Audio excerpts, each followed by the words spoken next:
Story 1. The Loop. Marcus Chen had been driving long haul for 17 years, and Interstate 80 through Nebraska was as familiar to him as his own driveway. The endless stretch of asphalt cutting through cornfields had become almost meditative during night runs, which is why he preferred them. Less traffic, better fuel economy, and the kind of solitude that let him think. On this particular October night, he was hauling refrigerated pharmaceuticals from Omaha to Sacramento, running ahead of schedule with a full tank and clear weather.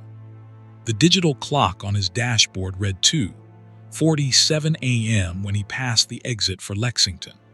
He remembered it specifically because he made a mental note that he'd stop at the North Platte Travel Plaza in about 40 minutes for coffee and a bathroom break.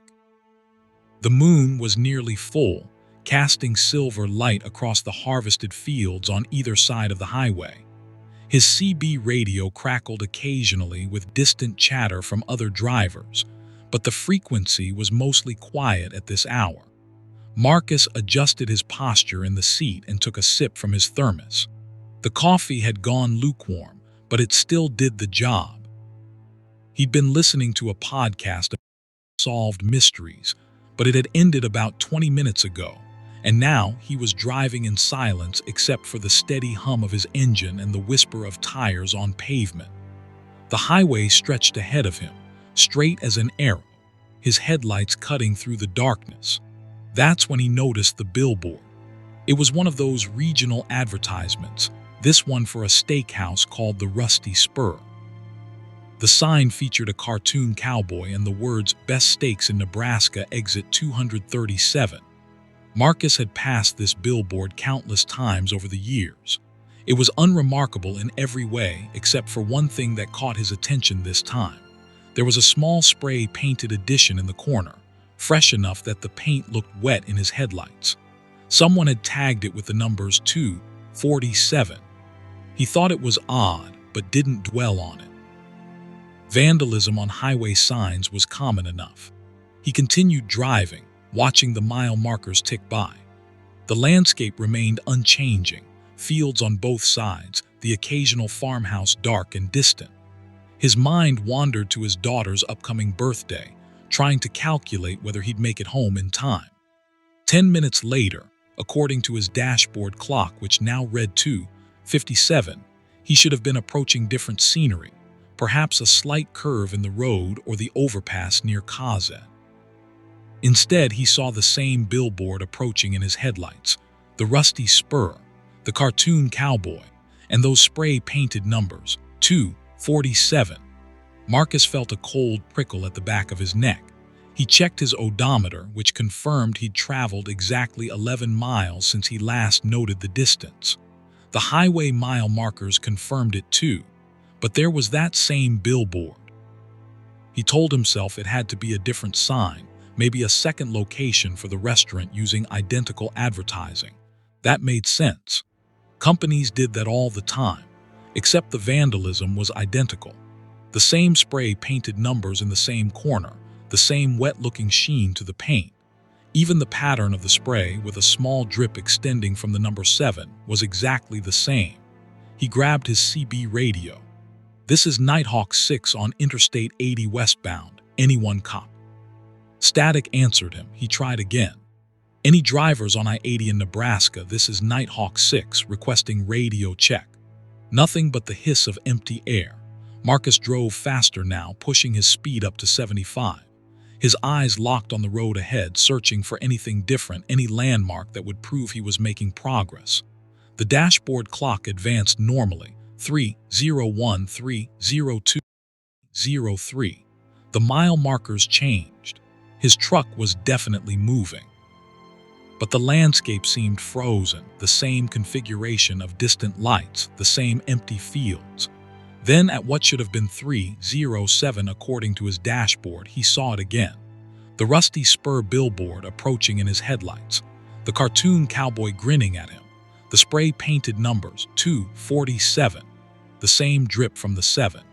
His hands tightened on the steering wheel until his knuckles went white. This time he slowed down, his pulse hammering in his ears. He He pulled out his cell phone. No signal. That wasn't unusual in rural Nebraska, but combined with everything else, it made his stomach turn. He tried the CB again, cycling through channels. Dead air on every frequency. Not even static now, just an empty, hollow silence that seemed to press against his eardrums. Marcus made a decision. At the next exit, he would get off the highway, no matter what the exit was for. He needed to break whatever pattern this was. His headlights illuminated an exit sign approaching. Exit 237, Lexington.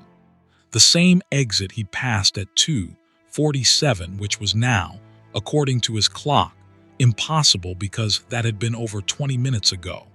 He took the exit anyway, his rig slowing as he navigated the ramp. The exit led to a 2-lane road that curved away from the highway. He followed it, expecting to see the lights of Lexington, but the road simply curved back, merging seamlessly onto Interstate 80 westbound. He hadn't made a complete loop. The geometry was impossible. The road had curved perhaps 90 degrees before merging back onto the highway, but he was heading the same direction as before. Panic was setting in now, making his breath come short and fast. He looked at his fuel gauge, still 3/4 full. He'd been driving for what felt like 40 minutes, but the gauge hadn't moved.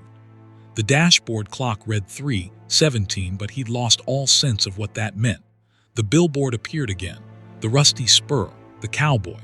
2:47, Marcus screamed, the sound shocking in the cab's silence. He punched the accelerator, pushing the big rig up to 80, then 85. The truck shuddered with the speed, but he kept his foot down. The mile markers blurred past. 1 mile, 2 miles, 5 miles, 10. His odometer was clicking along. He was covering distance. He had to be, but there it was again. The billboard unchanged, mocking him with its permanence. He noticed something new this time. His dashboard clock read 2:47, not 3:19 or whatever it should have been. 2:40.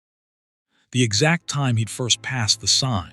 The numbers glowed red in the darkness, and as he watched, frozen in horror, they didn't change. The seconds didn't advance. Time itself had stopped. Marcus didn't know how long he drove like that. The clock stayed at 2:47. The billboard kept appearing, every interval that felt like 10 minutes but registered as no time at all. He tried everything, reversing direction by making U-turns on the median, which only led him back to westbound 80, stopping completely and waiting, which accomplished nothing except letting the silence grow heavier, even attempting to drive off-road into the fields, but his wheels found purchase only on pavement no matter which direction he steered. He began to recognize other details repeating. A specific pothole he felt under his right front tire, a particular pattern of cracks in the pavement visible in his headlights, a distant radio tower with a blinking red light that appeared on his left at the same point in each loop. The world had become a recording, and he was trapped inside it, forced to experience the same segment of highway forever. Then something changed. Marcus saw headlights approaching from the opposite direction, heading east. The first vehicle he'd encountered. As it passed, he caught a glimpse, a semi-truck identical to his own. Same model Freightliner, same refrigerated trailer, even the same company logo on the door. The driver's face was visible for just a moment in the combined glow of their headlights. It was him. Marcus was looking at himself, eyes wide with terror, mouth open in a scream he could hear in his memory. The other truck vanished into the darkness behind him, heading east while he continued west, and Marcus understood with horrible clarity that he wasn't just trapped in a loop. He was the loop. Somehow, impossibly, he was meeting himself coming and going, experiencing both directions simultaneously, stretched across time and space in a way that defied comprehension. The dashboard clock still read 2:47. The billboard appeared again, and again, and again. Marcus stopped counting after what felt like the 100th repetition. His mind began to fracture under the weight of impossible repetition. He found himself speaking to the cartoon cowboy on the billboard, then arguing with it, then begging it for release. His voice grew hoarse from screaming. At some point, exhaustion became overwhelming despite the adrenaline. His eyes grew heavy.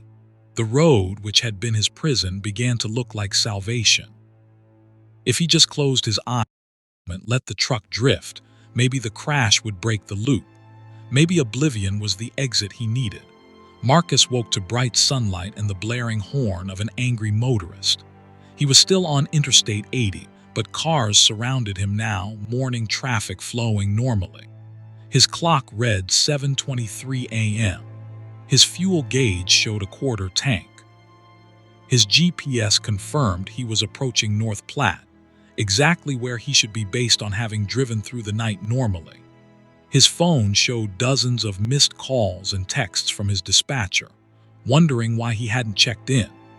He pulled into the North Platte Travel Plaza with shaking hands and sat in the parking lot for 20 minutes, trying to convince himself it had been a dream, some kind of microsleep hallucination brought on by fatigue. But his odometer showed he'd driven 847 miles since Omaha. The distance to North Platte was only 183 miles. The extra 664 miles had no explanation, nowhere they could have been traveled. Marcus finished that run to Sacramento, but he drove during daylight hours, stopping whenever he felt the slightest bit tired. He never took another night route through Nebraska. He told himself he'd avoided that stretch of highway because of construction or traffic patterns, but he knew the truth. He was terrified of what would happen if he passed that billboard at 2:47 a.m. again. Sometimes, even now, 3 years later, he'll be driving in broad daylight on a completely different highway in a different state, and he'll glance at his dashboard clock.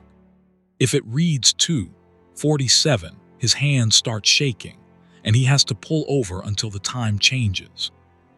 His wife thinks it's a stress condition. His doctor prescribed anxiety medication, but Marcus knows what he experienced was real.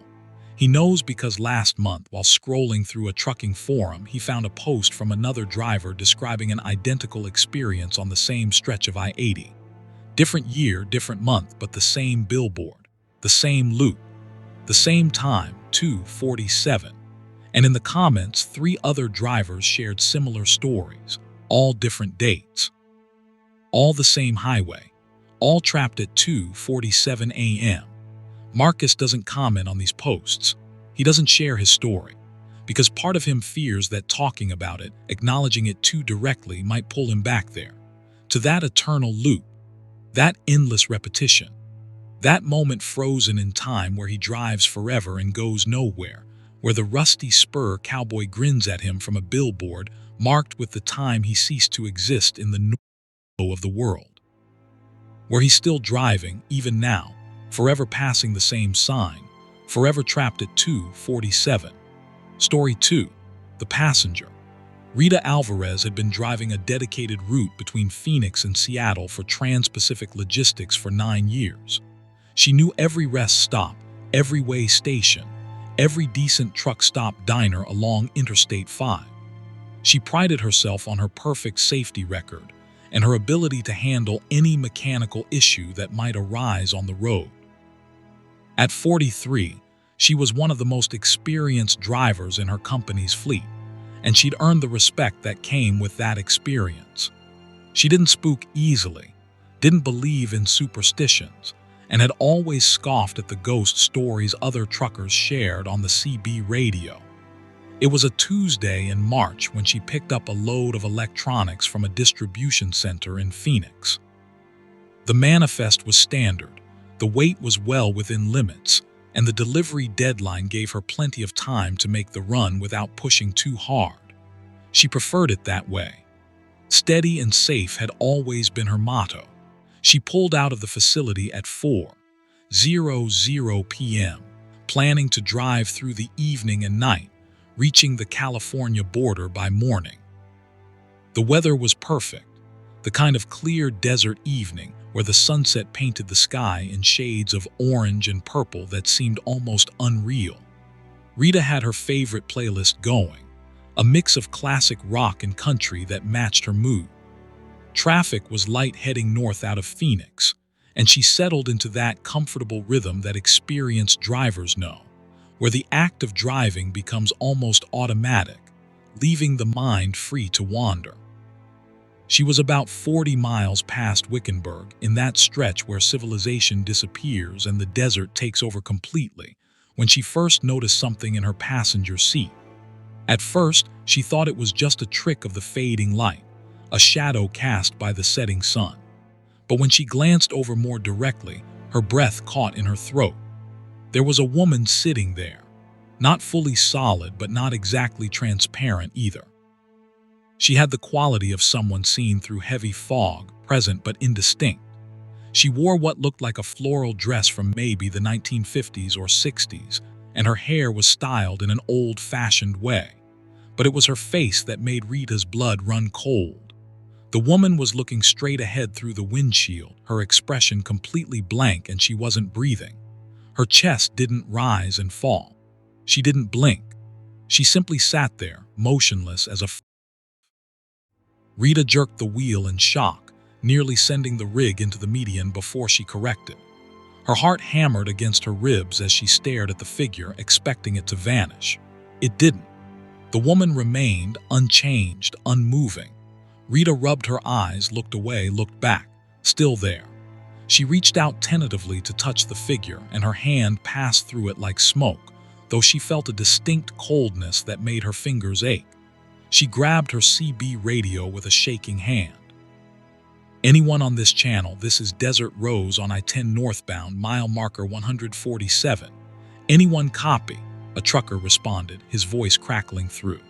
"This is Diesel Dave, I copy you, Desert Rose. What's your 20? Rita's voice came out strained. "Dave, this is going to sound crazy, but I need to know, have you heard any stories about this stretch of highway? Any, unusual reports?" There was a pause. "You seeing things, Rose? You've been driving too long." She almost laughed at how accurate that was, except she wasn't tired. She felt wide awake, every nerve in her body firing. "Maybe, yeah, just wondering." She signed off, not wanting to sound unhinged on an open channel. The woman in the passenger seat hadn't moved. Rita forced herself to focus on the road, trying to rationalize what she was experiencing. Hallucination brought on by stress, but she wasn't stressed. Medication side effect. She wasn't taking any medications. Carbon monoxide leak, but she felt fine otherwise, and her detector hadn't gone off. Miles passed. The figure remained. Rita tried everything she could think of, blasting the air conditioning, playing music loudly, pinching herself to make sure she was awake. Nothing changed. The woman sat there, staring forward, not quite real but undeniably present. As darkness fell completely and Rita's headlights became her only illumination, the figure seemed to become slightly more visible, more defined, though still not fully solid. Then, somewhere around mile marker 178, the woman turned her head and looked directly at Rita. Her eyes were hollow, not empty sockets, but simply void of anything recognizable as human consciousness. Her mouth didn't move, but Rita heard words anyway, not through her ears but inside her head, like thoughts that weren't her own. "He's waiting for you in Tanapa." Rita actually yelped, swerving slightly before regaining control. Who's waiting? What are you?" The figure didn't respond, just turned back to face forward. Rita's mind raced. Tanapa was in Nevada, still hours ahead. She wasn't even scheduled to stop there. Was this thing giving a threat? Was she losing her mind? She considered pulling over, maybe sleeping off whatever this was, but the thought of sitting still with that thing in her cab seemed worse than continuing to drive. At least while driving, she had something to focus on, something to do. She pushed forward, checking her mirrors obsessively, half expecting to see something following her, but there was only the normal flow of sparse nighttime traffic. The woman remained in the passenger seat for another hour, unchanging and silent. Then, as Rita crossed into California, the figure simply wasn't there anymore. One moment present, the next gone, with no transition between the two states. Rita exhaled a breath she didn't know she'd been holding and felt some of the tension drain from her shoulders. Maybe it was over. Maybe it had been some bizarre one-time experience she could eventually rationalize away. She drove through the night, stopping once for fuel at a truck stop near Barstow, grateful to be around other people and bright lights. Everything seemed normal. She used the restroom, bought coffee and a sandwich, checked her trailer seals. Just another ordinary night on the road. The woman didn't reappear. By the time she crossed into Nevada hours later, Rita had almost convinced herself it had been some kind of stress-induced episode, despite her earlier certainty that she wasn't stressed. But as she approached Tonopah in the early morning hours, that sense of dread returned. The woman's words echoed in her memory. "He's waiting for you in Tonopah." Rita wasn't scheduled to stop there, but as she got closer, she noticed her fuel gauge was lower than it should be. She defilled up in Barstow, and while she'd driven a fair distance, her mental calculation said she should have more than a quarter tank remaining. The gauge showed an eighth. She couldn't make it to her next planned fuel stop. She had to stop in Tonopah, as if it had been planned all along. As if she had no choice in the matter. The inevitability of it made her skin crawl, but she couldn't risk running out of fuel in the desert. She took the exit into Tonopah, the small town barely visible in the pre-dawn darkness. There was a truck stop at the edge of town, its fluorescent lights harsh against the surrounding darkness. Only 2 other trucks were in the parking lot, and the place had that abandoned feeling of late-night establishments waiting for morning. Rita pulled up to the diesel pumps and shut off her engine. The sudden silence felt oppressive. She stepped out of the cab, every sense on high alert. The air was cold, much colder than it should have been for the desert in March. Her breath misted in front of her face. She started eyes scanning the area constantly. Nothing seemed unusual. Just a truck stop at 4:30 a.m. The other 2 trucks were dark, their drivers presumably sleeping.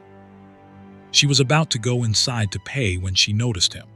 A man standing at the far edge of the parking lot, just at the border between the lights and the darkness.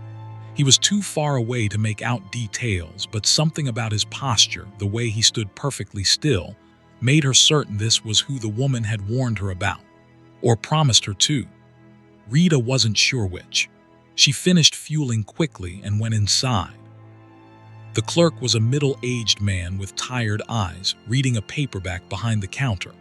Rita paid for her fuel and, trying to sound casual, asked, "That guy outside in the parking lot, you see him come in here often?" The clerk looked confused. "What guy? You're my only customer right now, miss. Those other trucks been parked there since midnight, drivers asleep." Rita's stomach dropped.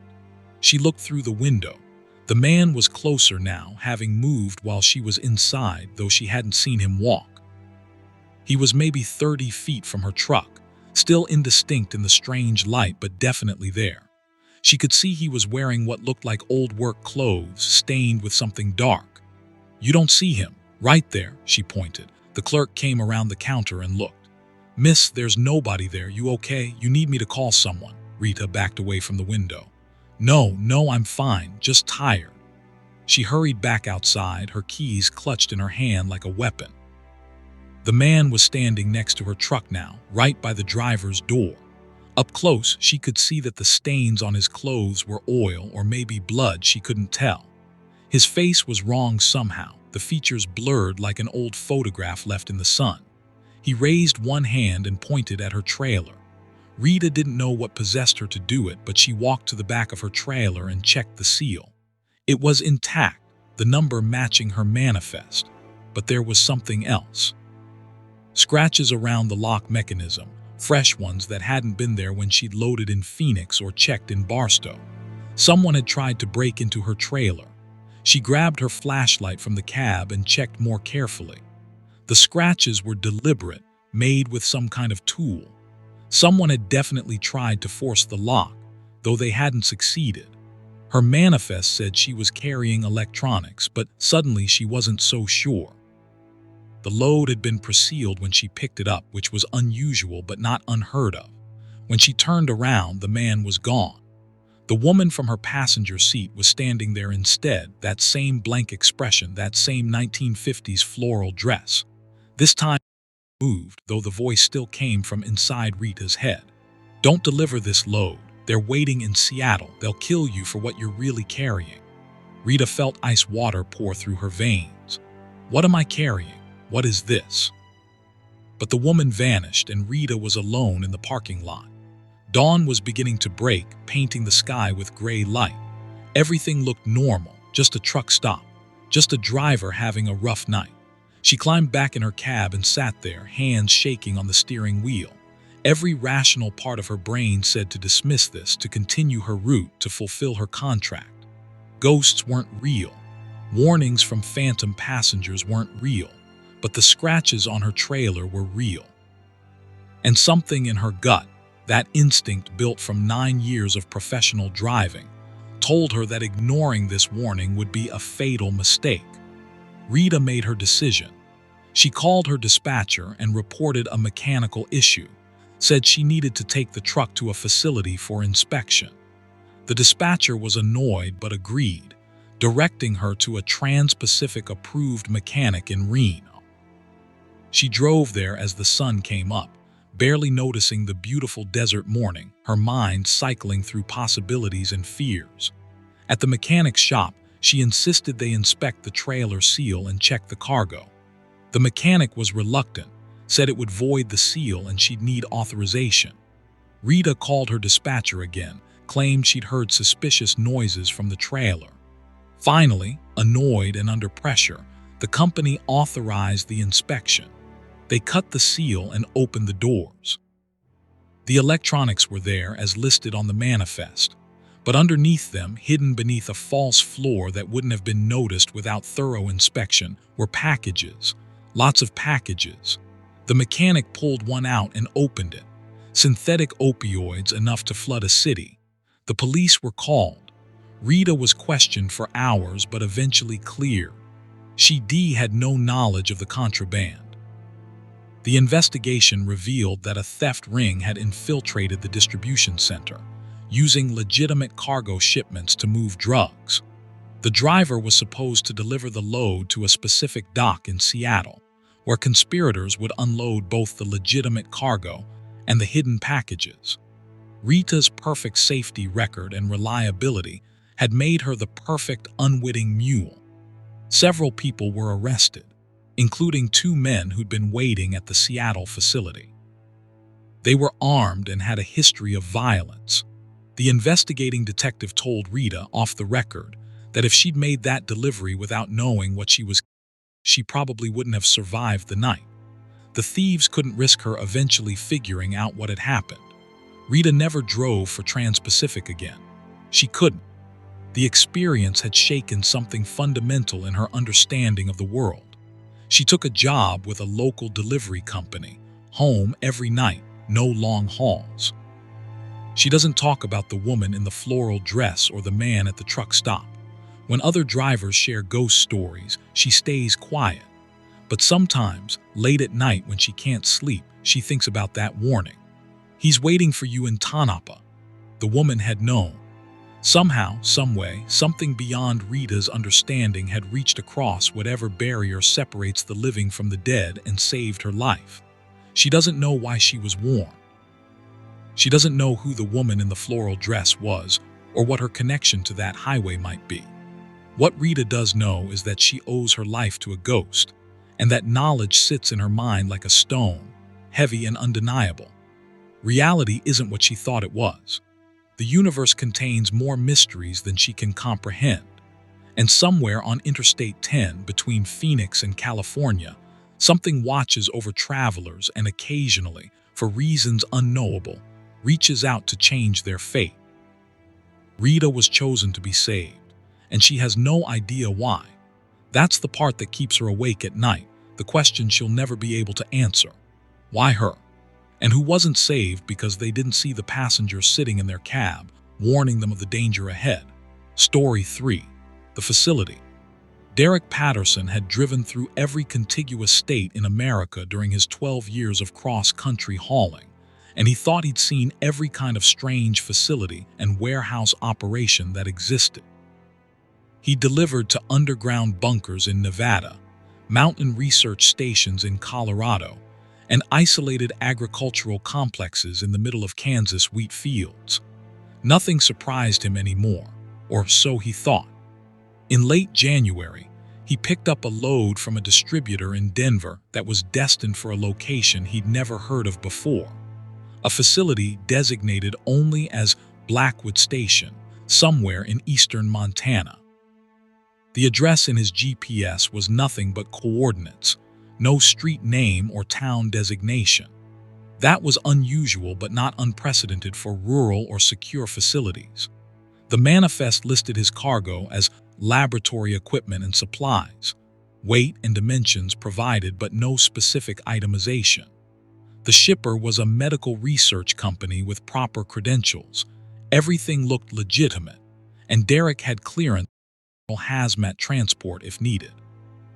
He'd done dozens of similar runs. Nothing about the job raised any red flags. He left Denver on a clear, cold morning, making good time up through Wyoming and into Montana. The landscape transitioned from the Rocky Mountain foothills to the high plains, that vast expanse of rolling grassland where the sky seems to go on forever and human presence becomes sparse. Derek enjoyed this kind of country. There was something honest about it, the emptiness making no pretense about what it was. He passed through Billings without stopping, continuing northeast toward the coordinates in his GPS. As the afternoon wore on, he turned off the interstate onto state highways, then county roads, the pavement growing progressively worse. His GPS showed him getting closer to his destination, but the area around him looked like absolutely nothing. No towns, no farms, no buildings of any kind. Just empty grassland stretching in every direction under a gray winter sky. He'd been on the current road, a 2-lane strip of cracked asphalt, for nearly an hour without seeing another vehicle. The GPS announced he was 1 mile from his destination. Derek slowed down, scanning the landscape for any sign of a facility. Nothing. Just grass and a few scattered trees bent by constant wind. Half a mile. Still nothing. Quarter mile. Then he saw it, and his hands tightened on the steering wheel involuntarily. The facility appeared suddenly, not because it was hidden, but because it seemed to materialize from the landscape itself. One moment there was empty prairie. The next there was a complex of low, gray buildings that somehow blended perfectly with the colorless winter environment. There was no fence, no gate, no sign, no indication of what the place was or who operated it. Just buildings that looked like they'd grown from the earth rather than been constructed on it.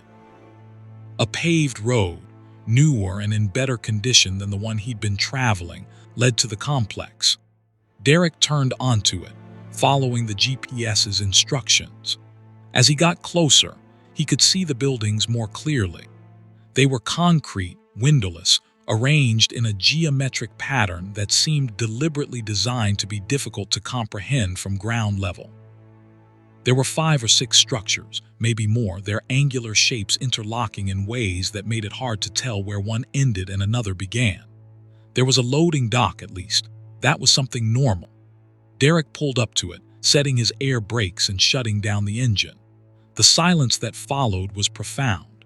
No traffic noise, no machine sounds, no human activity. Just wind whispering through dead grass. The overcast sky had grown darker, though it was only 4 in the afternoon. Derek climbed out of his cab and looked around. The loading dock was like any other. Concrete platform, metal roll-up door, bollards to protect the building from vehicle damage. But there was no one there to meet him. He walked up the steps to the dock and tried the regular door next to the roll-up. Locked. He knocked. No response. He knocked harder, the sound echoing flatly in the cold air. He pulled out his phone to call the contact number on his manifest. No signal.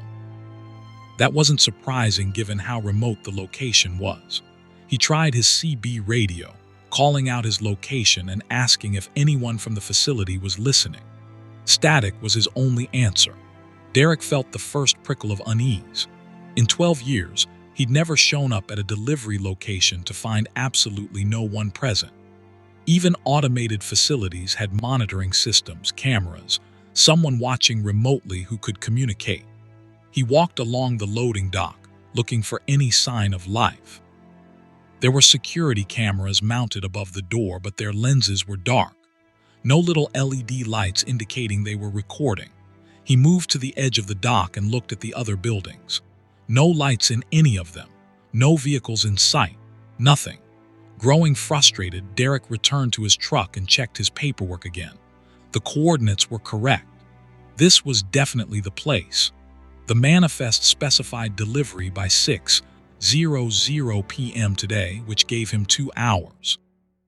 Maybe the receiving personnel were just late. Maybe they'd stepped away briefly. He decided to wait. 30 minutes passed.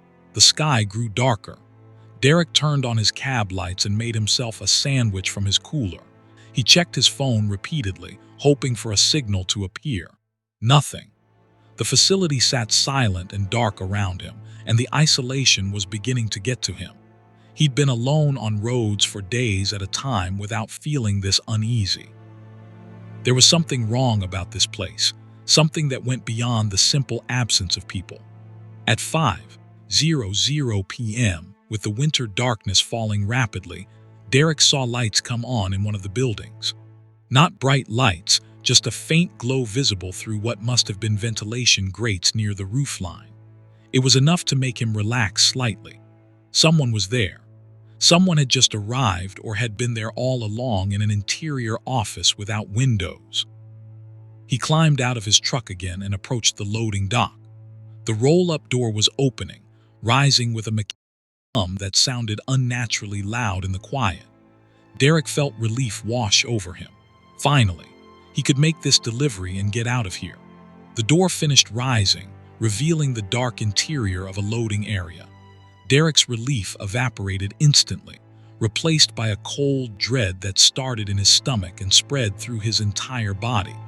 The space beyond the door was wrong. Not wrong like it was damaged or poorly designed, but wrong in a fundamental way that Derek's brain struggled to process. The interior space was too large. The building he was looking at from outside was maybe 50 feet deep, but the loading area extended far beyond that, hundreds of feet into darkness. The perspective was distorted, the walls angling away at degrees that didn't match the exterior geometry. And the darkness itself had a quality to it, a thickness that seemed to absorb his vision rather than simply represent the absence of light. A figure emerged from that darkness, walking toward the loading dock. At first, Derek thought it was a person, but as it got closer, he realized it was more like a person-shaped shadow.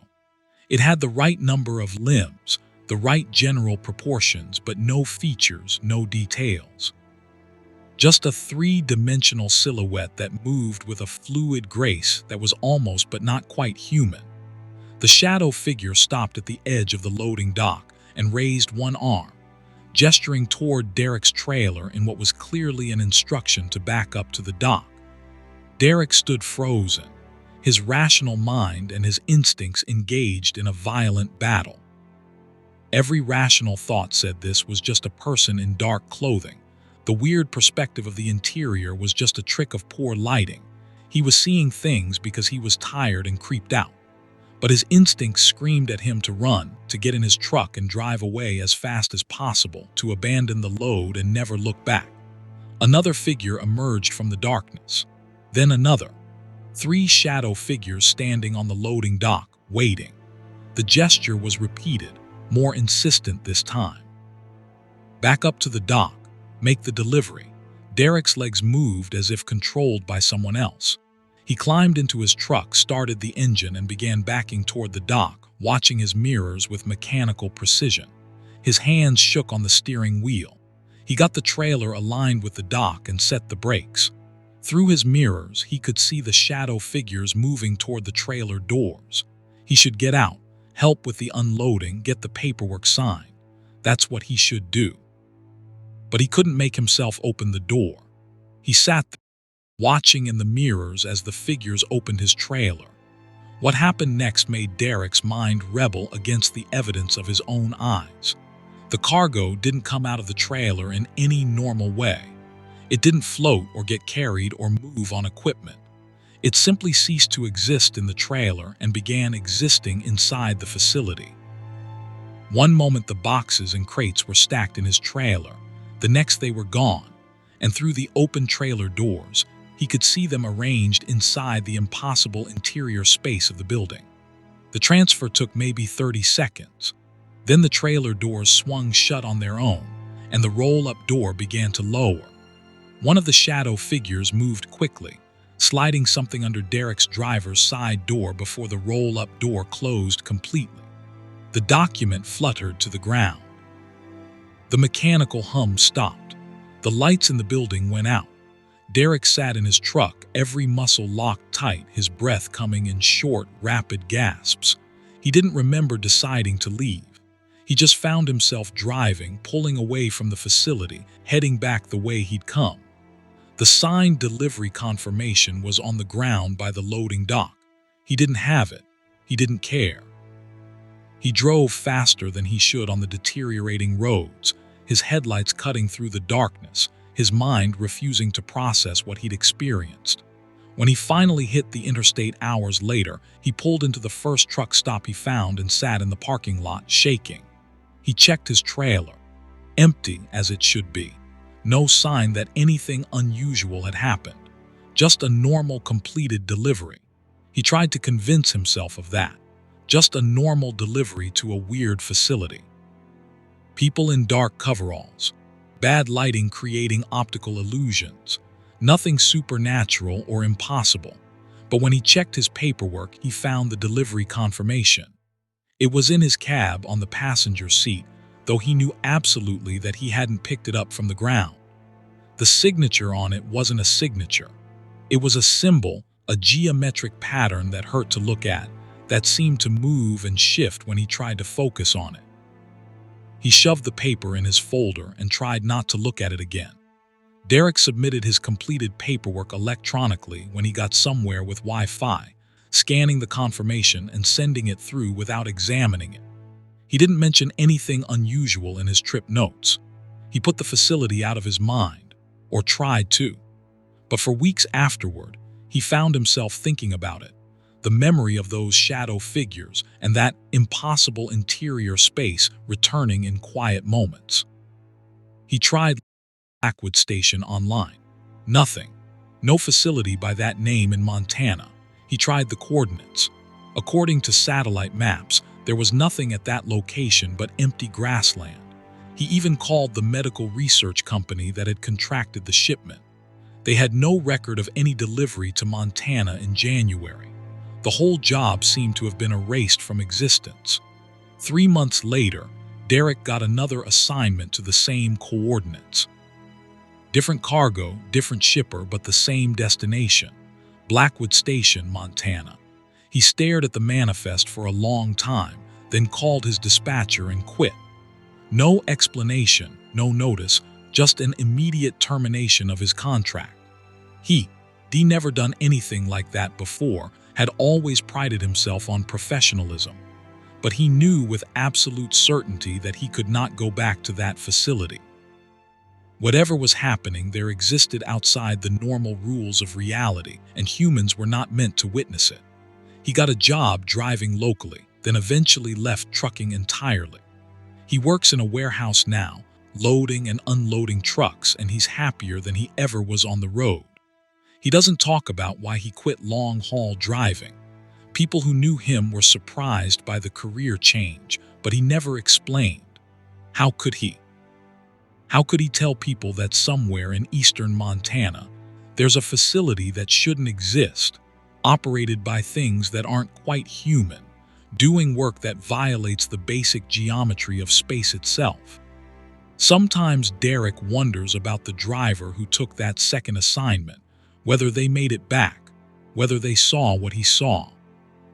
He wonders how many deliveries have been made to Blackwood Station over the years, how many drivers have backed their trailers up to that loading dock, and watched their cargo vanish into impossible darkness. He wonders if he's the only one who ran, or if others made the same choice to walk away from their careers rather than return. But mostly, he tries not to wonder at all. He tries to forget the shadow figures and the building that was larger inside than outside and the darkness that seemed to have depth and texture.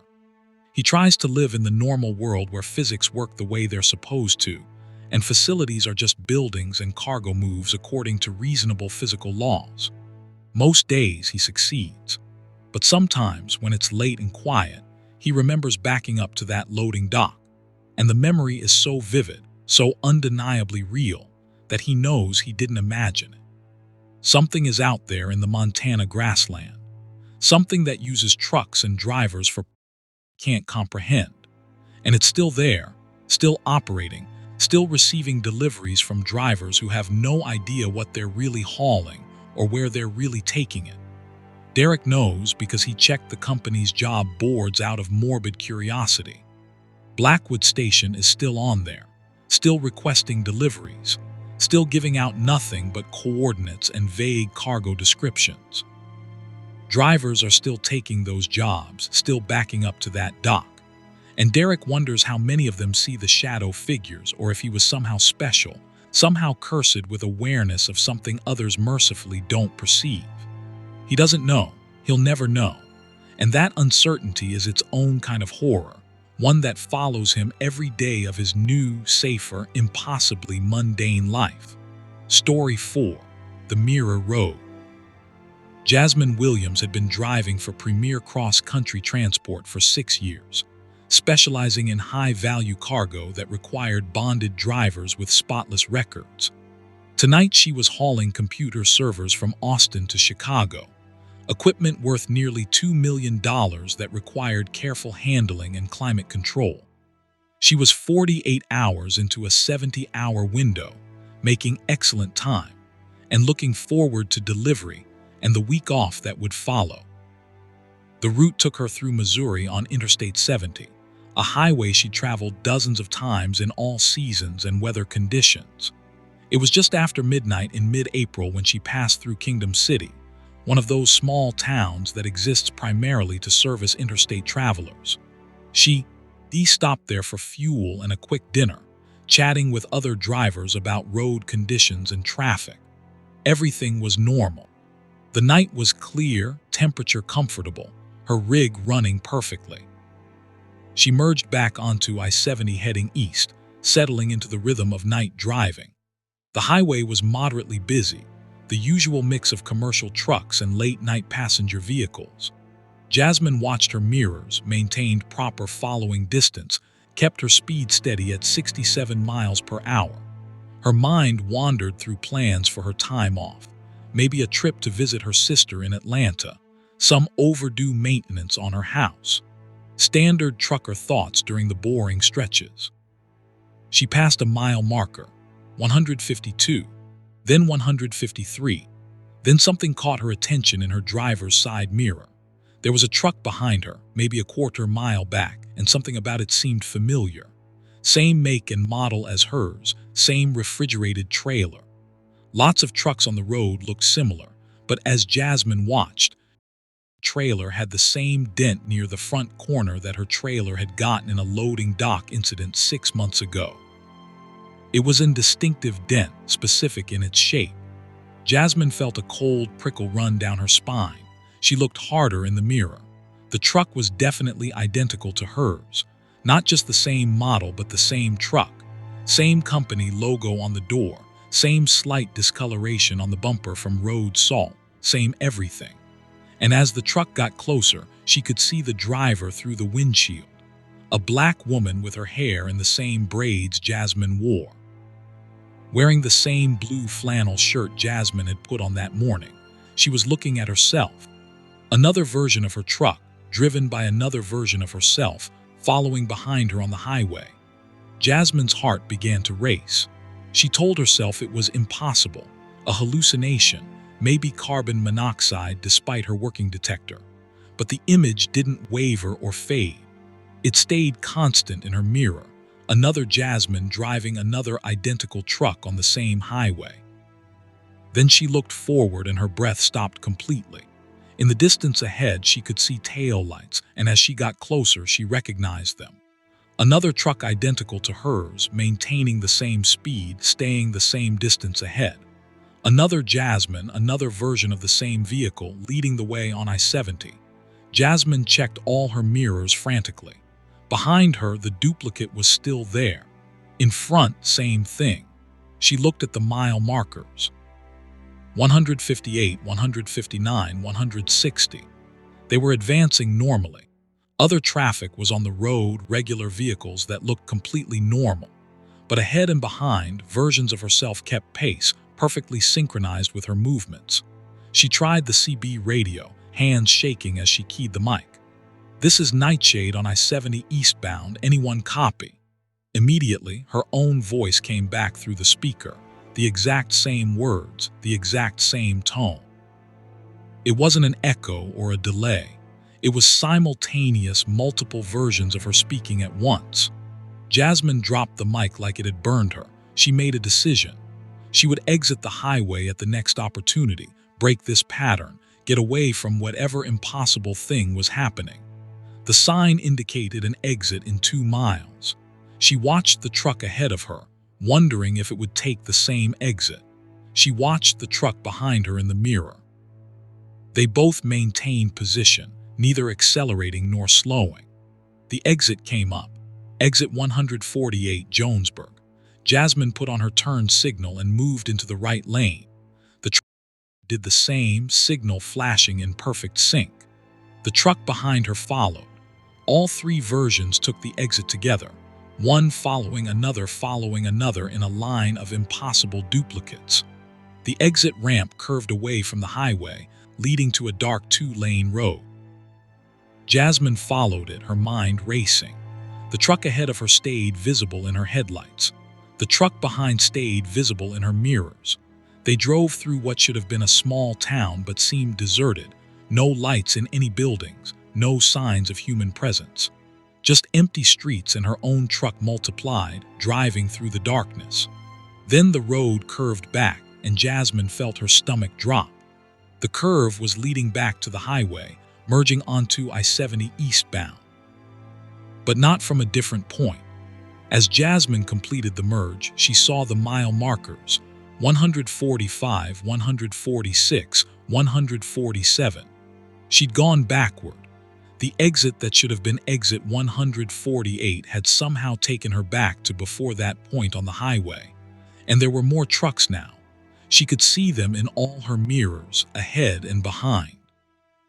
5, 6, maybe more versions of herself, all driving the same truck, all wearing the same clothes, all moving in perfect synchronization.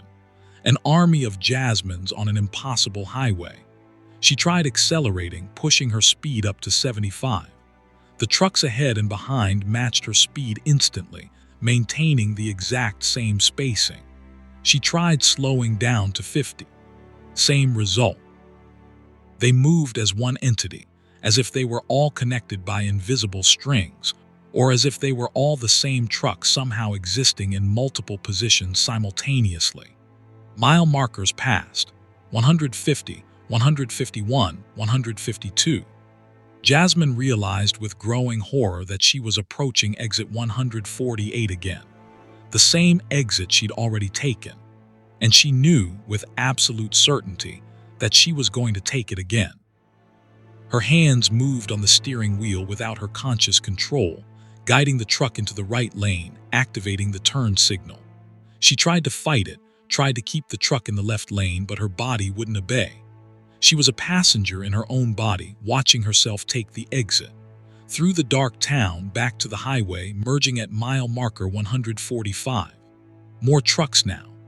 Jasmine could count 9 versions of herself, all in a line, all moving together. The synchronization was perfect. When one truck hit a bump in the road, they all rocked on their suspensions simultaneously. One truck's headlights illuminated a sign. All the headlights hit it at the same angle. This time, as she approached exit 148 for the 3rd time, Jasmine tried screaming. She opened her mouth and let out a scream of pure terror and frustration, and through her windows she could hear it echoed by the other trucks, 9 Jasmine screaming in unison, the sound building into a chorus of horror that filled the night. She took the exit again, unable to stop herself, and again the loop completed, depositing her back at mile marker 145. 13 trucks now. 13 versions of Jasmine Williams driving 13 identical rigs in a synchronized convoy of the impossible. She was crying now, tears running down her face as her hands operated the controls with mechanical precision, driving the loop again and again. Exit 148, through the dead town, back to the highway at mile marker 145. 17 trucks, 21, 25. The highway was becoming crowded with versions of herself. She could see them stretching ahead and behind, a snake of identical trucks that went on further than her headlights could reach. Mile marker 145, 146, 147, 148. Exit loop merge, again, again, again. She'd lost count of how many times she'd driven the circuit. The trucks must have numbered in the hundreds now, all moving as one, all trapped in the same repeating pattern. Then something changed. Jasmine felt a lurch, a sensation like dropping rapidly in an elevator. The trucks around her flickered, their images becoming unstable. She saw them superimposed on each other, occupying the same space simultaneously. Hundreds of versions of her truck existing in quantum superposition on the highway. The mile markers were changing faster than she was driving. 145, 148, 145, 148, the numbers flickering back and forth with impossible speed. Jasmine closed her eyes, unable to process what she was seeing anymore. Her mind felt like it was fragmenting, splitting along with the truck, becoming multiple Jasmines all thinking slightly different thoughts, experiencing slightly different sensations, existing in slightly different moments. She could feel herself driving the truck but also feel herself as the truck, as if she'd merged with the vehicle, become part of its existence. She was the truck ahead and the truck and all the trucks in between, all at once and separately, a distributed consciousness spread across hundreds of physical iterations. When she opened her eyes, everything had stopped. She was sitting in her truck, parked on the shoulder of I-70 eastbound. The engine was running. Other traffic was passing normally. No unusual behavior, no duplicates. She checked the clock, 1:47 a.m. The last time she checked, before this started, it had been 12:15. An hour and a half had passed. She checked the mile marker visible in her headlights, 184. She de-traveled 32 miles from where the experience began. Jasmine sat there shaking, trying to understand what had happened. Had she blacked out, fallen into some kind of fugue state and driven those miles on autopilot while hallucinating? But the experience had felt completely real, more real than real, with a vividness that normal consciousness didn't have. She examined her memories carefully. She could remember taking exit 148 dozens, hundreds of times. She could remember seeing herself in multiples, feeling herself fragment. The memories didn't fade like dreams fade. They stayed sharp and clear and absolutely convincing. She checked her truck's computer logs. They showed her driving at steady speed for the past hour and a half, no stops, no unusual acceleration or deceleration. Just normal highway driving from Kingdom City to her current location. But Jasmine had no memory of that driving. Her memories were of the loop, the impossible duplication, the terrifying multiplication of herself. She pulled back onto the highway with shaking hands and continued driving, pushing towards Chicago because she didn't know what else to do. The night remained normal. The highway stayed regular. She reached Chicago, made her delivery, and drove home. She said nothing to anyone about what she'd experienced, but Jasmine couldn't let it go. She researched that stretch of I-70, looking for similar reports. She found a few, buried in trucker forums and obscure paranormal websites. Other drivers who'd experienced loops on that highway or seen duplicate vehicles or felt themselves multiply. The reports were scattered across years, different dates, but always the same stretch of highway between Kingdom City and Columbia, always between midnight and 2 a.m. One report particularly disturbed her. It was from a driver who'd gone missing 7 years ago. His final CB transmission had been logged by other drivers. He'd been describing seeing multiple versions of his truck, saying he felt like he was splitting up. His truck and cargo were never found. It was assumed he'd had some kind of psychotic break and driven off the road somewhere remote. But Jasmine wondered if he'd gotten stuck in the loop permanently, unable to break free, still driving that circuit somewhere in a version of reality slightly offset from the normal world. She never drove that stretch of highway at night again. She modified her routes to avoid it, even though it added hours to her trips. When dispatchers questioned why, she cited fatigue, traffic, safety concerns. She never told them the real reason. How could she explain that there was a place on I-70 where reality became unstable, where a person and their vehicle could split into infinite duplicates, where someone could become trapped in a loop of repeating miles and never escape? Jasmine still drives trucks, but the experience changed her. She's more aware now of the strangeness that might exist in the familiar, the possibility that normal roads might conceal impossible geometries. She wonders how many stretches of American highway have these properties, places where reality becomes thin or folded, where travelers might slip sideways into nightmare versions of their route. She wonders if she actually escaped that night, or if she's still in the loop, experiencing what she thinks is her normal life, but actually just one iteration of infinite Jasmines all living slightly different versions of the same existence. Maybe there are thousands of her out there, each one convinced they escaped, each one living what they think is real life, never knowing they're just one instance of a multiplied consciousness.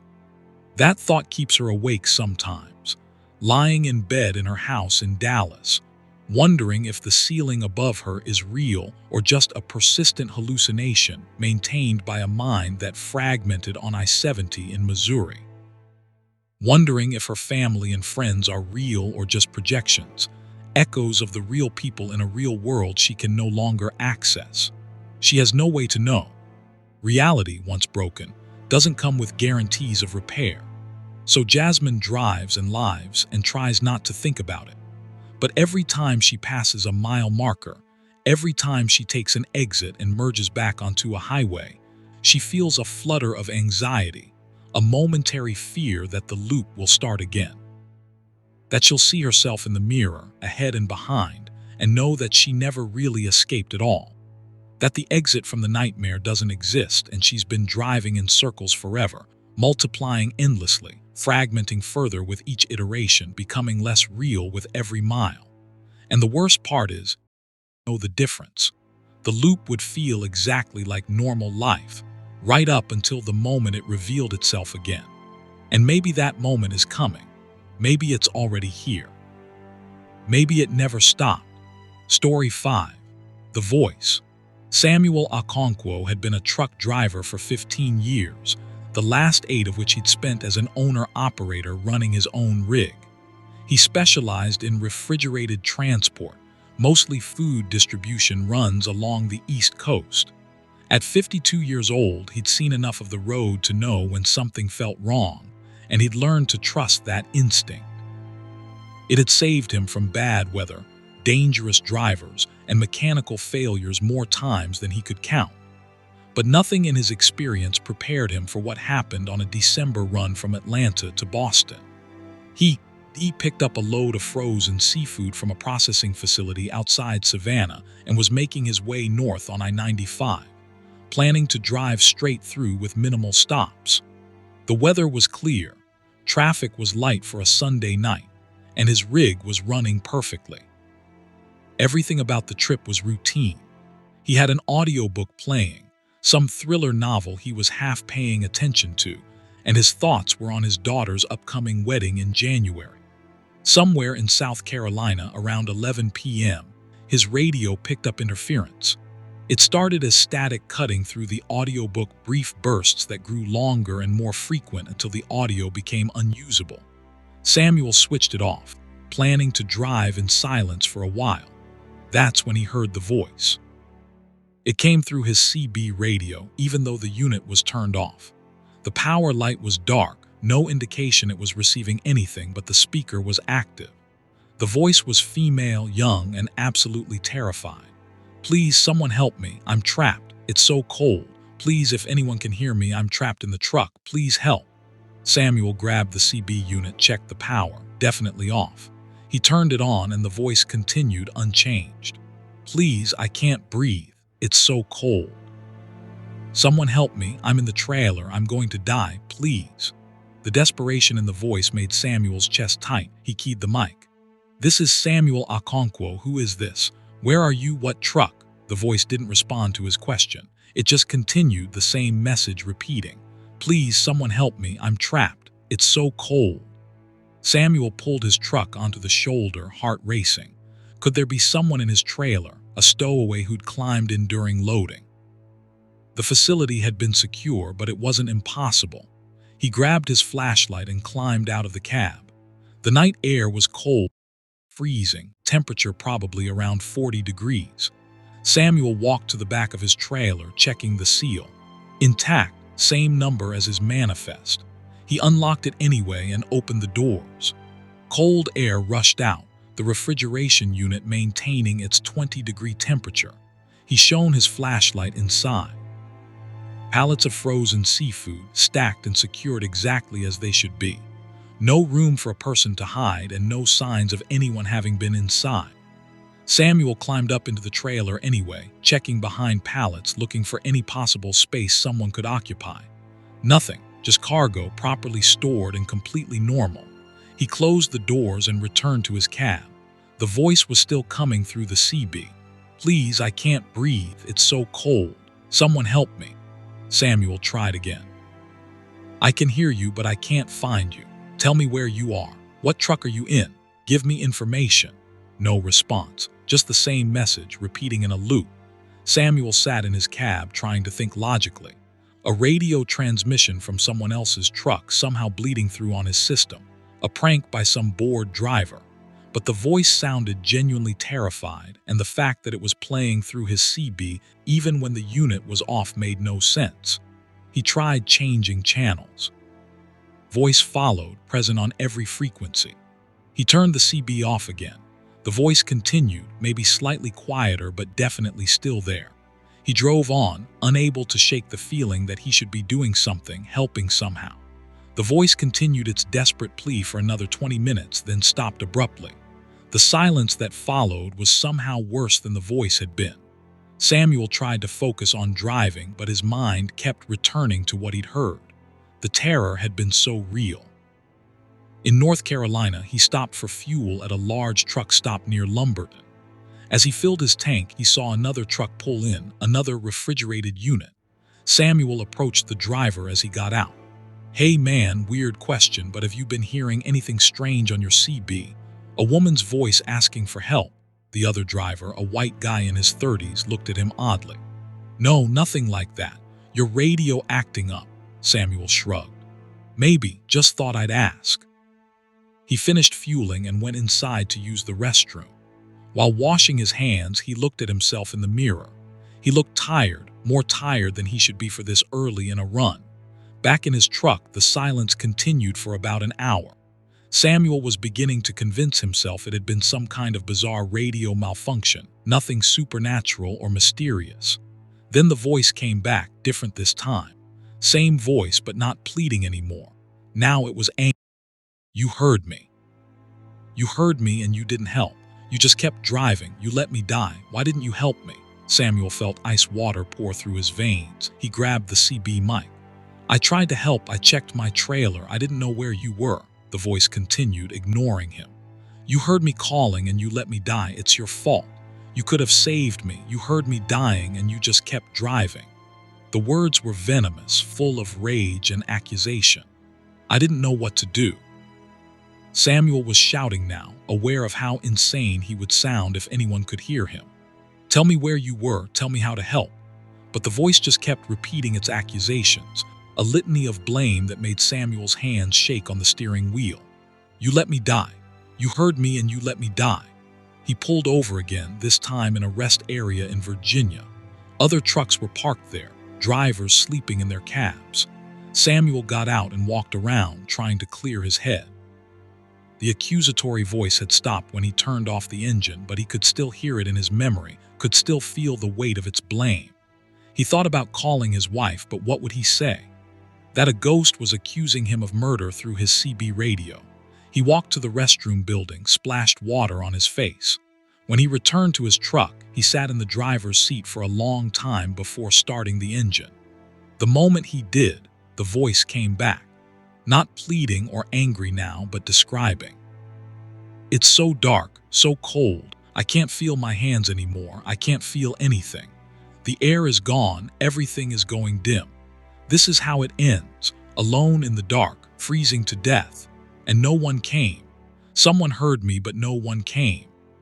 Samuel drove with tears running down his face, the voice describing a death by hypothermia and suffocation in horrifying detail. He tried turning off the CB, tried unplugging it completely, but the voice persisted, coming from the speaker, from the air itself, from inside his own head. He couldn't escape it. At a rest stop in Maryland, he saw state troopers parked and gathering around coffee from a vending machine. Samuel almost approached them, almost asked for help, but what would he report? A voice on his radio. They'd think he was having a breakdown. Maybe he was. Maybe this whole thing was stress-induced psychosis. But it felt real as the steering wheel in his hands. The voice stayed with him all the way to Boston. It cycled through its messages, pleading for help, accusing him of negligence, describing its own death in detail. By the time Samuel reached the distribution facility in Chelsea at 6 a.m., he'd been listening to it for 7 hours. He was exhausted, emotionally destroyed, barely able to function. He made the delivery, got his paperwork signed, and drove to a nearby truck stop to sleep. He couldn't drive back without rest.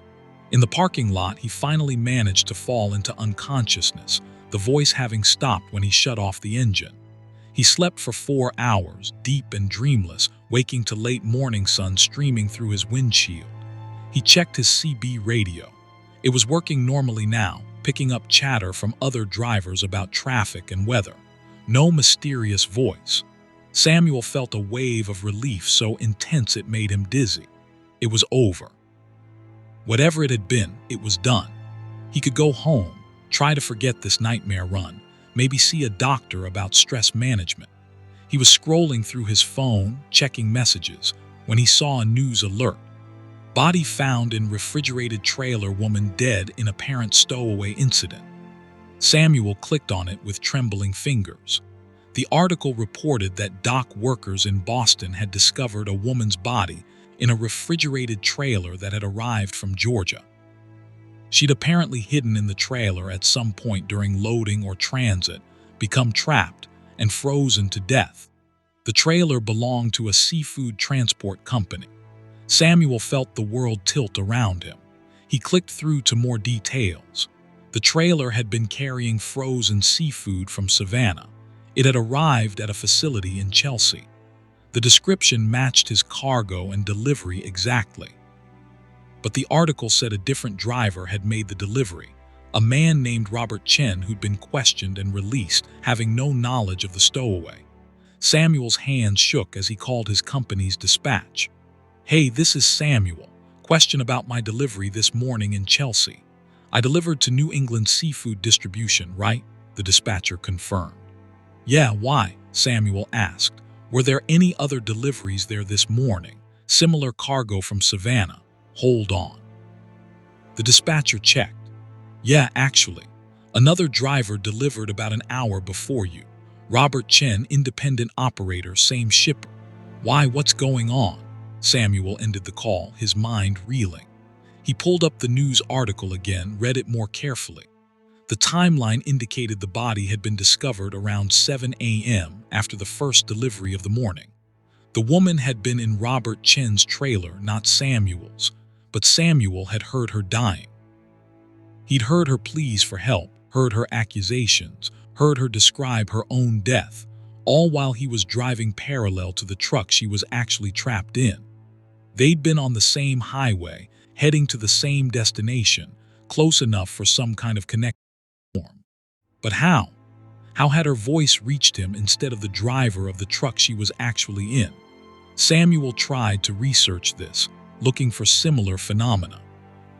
He found scattered reports of drivers hearing voices of people in distress, but nothing exactly like what he'd experienced. Psychic connections, quantum entanglement, or just his mind creating a narrative around coincidental radio interference, retrofitting meaning onto static after the fact. But he remembered the voice too clearly. The terror, the anger, the descriptive detail. It hadn't been static or imagination. He read more about the case. The woman had been undocumented, trying to make her way north, and had hidden in the trailer during loading. The driver, Chen, had no idea she was there. He'd driven his normal route, made his normal delivery, never heard her calls for help. Because the refrigeration unit was loud, because he was listening to music, because he had no reason to suspect anything was wrong. He wasn't negligent or criminal. He was just a driver doing his job, unaware of the tragedy unfolding 10 feet behind his cab.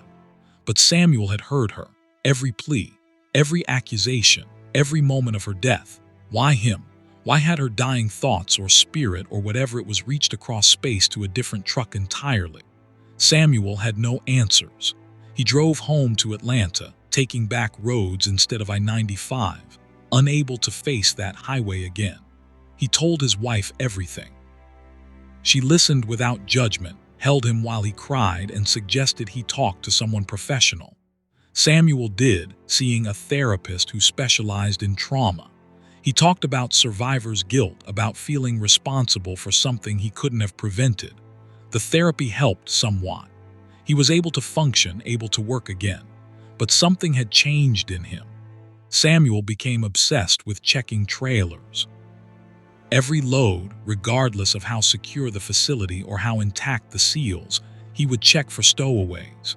He'd open the doors and search thoroughly, earning him a reputation as paranoid among other drivers. He didn't care. He would never take the chance. Never risk hearing that voice again, those pleas for help from someone he couldn't save. He also started monitoring news about stowaway incidents, undocumented people trying to hide in trucks. He joined advocacy groups, donated money to organizations helping migrants find safe passage. It became a kind of mission for him, a way to process what he'd experienced. If he couldn't save that one woman, maybe he could help prevent similar deaths. But the question, why had he heard her and not Chen? He developed a theory, unprovable but compelling to him. Maybe the woman's spirit, realizing Chen couldn't hear her, had reached out desperately to any consciousness nearby. Samuel had been receptive somehow, open in a way others weren't. Or maybe it was random, meaningless. Maybe her dying thoughts had just broadcast into the universe and he'd been unfortunate enough to pick them up. 3 years later, Samuel was driving the same route, Atlanta to Boston. He avoided it for a long time, but his business had grown and he needed to service that corridor. It was summer this time, July, hot weather, completely different conditions. He was approaching the area in South Carolina where he'd first heard the voice, and despite the heat, he felt cold. The CB radio activated on its own. Samuel's heart stopped, but it wasn't the woman's voice. It was a man's voice this time. "Can anybody hear me? I think I'm having a heart attack. I'm pulled over on 95 northbound, mile marker 142. I can't reach my phone. Please, someone help me." Samuel immediately grabbed his CB. "I hear you. I'm calling 911 right now. Hold on." He pulled out his phone and dialed emergency services, reporting a driver in distress at mile marker 142. The dispatcher said they'd send someone immediately. Samuel drove faster, pushing toward that location. The man's voice was still coming through. "It hurts, my chest, can't breathe right, please hurry." "Help is coming," Samuel shouted into the CB. "I called 911, ambulance is on the way." Stay calm, try to breathe slowly. He reached mile marker 142 10 minutes later. There was a truck pulled over on the shoulder, hazard lights flashing. Samuel pulled over behind it and jumped out, running to the other truck. The driver was in his cab, clutching his chest, face pale and sweating. Samuel climbed up and opened the door. "Ambulance is coming, just hold on." The driver looked at him with confused gratitude. "How did you know?" "I tried to call, but my phone died." "I was just sitting here hoping someone would stop." Samuel helped him out of the cab, keeping him calm until the ambulance arrived 7 minutes later. The paramedics took over, loading the driver onto a stretcher. One of them told Samuel, "You probably saved his life. Heart attack patients need treatment fast." Samuel stood by his truck, watching the ambulance drive away with lights flashing. The driver's voice hadn't come through his CB at all. The man had said his radio wasn't working, that he'd just been hoping for help. But Samuel had heard him, just like he'd heard the woman 3 years ago. He was receiving distress calls from people somehow, picking up signals that shouldn't exist. Samuel understood then that what had happened wasn't a one-time event. It was a part of him now, a strange ability or curse that let him hear people in desperate situations. He didn't know if it would happen again, or how often, or why he had this strange connection to suffering. But he knew what it meant for his life going forward. He would always be listening, always ready to respond. Because maybe that woman hadn't reached him by chance. Maybe she'd reached him because he was someone who would care, who would try to help if he could, who wouldn't ignore the impossible when it manifested. He couldn't save her, but he'd save the man with the heart attack, and maybe there would be others. Maybe this was his purpose now, to be a receiver for those desperate transmissions, to act as a bridge between the dying and the help they needed. It was a heavy burden, knowing that at any moment he might hear someone's final words, someone's desperate plea. But Samuel accepted it. Because if he had this ability, this curse, this gift, then he had a responsibility to use it. So he drives and he listens, always listening. And sometimes, late at night on empty highways, his CB radio picks up things it shouldn't. Voices that aren't quite there, calling out from the darkness, from the cold, from the spaces between life and death. And Samuel answers. He always answers, because someone has to. Story 6. The Fog. Thomas Brennan was 61 years old and planning to retire in 6 months. He'd been driving trucks since he was 22, nearly 40 years on the road, and he'd already bought a small cabin in Vermont, where he planned to spend his retirement fishing and reading. He just had to finish out his current contract with Regional Freight Solutions, a company he'd worked with for the past decade. His route was familiar and predictable, a circuit through New England and the Mid-Atlantic, delivering general merchandise to various retail distribution centers. On a cold October evening, Thomas was driving south through New Hampshire on Route 3, heading toward Massachusetts with a load of home goods and seasonal merchandise. The forecast had predicted clear weather, but fog had rolled in unexpectedly around 7 p.m., thick and heavy in a way that wasn't natural for the region. Thomas slowed down, turned on his fog lights, and prepared for a tedious drive through limited visibility. The fog wasn't like normal fog. Most fog has variation in it, thicker and thinner patches, areas where you can see a bit further. This was uniform, a solid wall of gray that his headlights and reduced visibility to maybe 20 feet. Thomas had driven through fog countless times, but something about this felt different.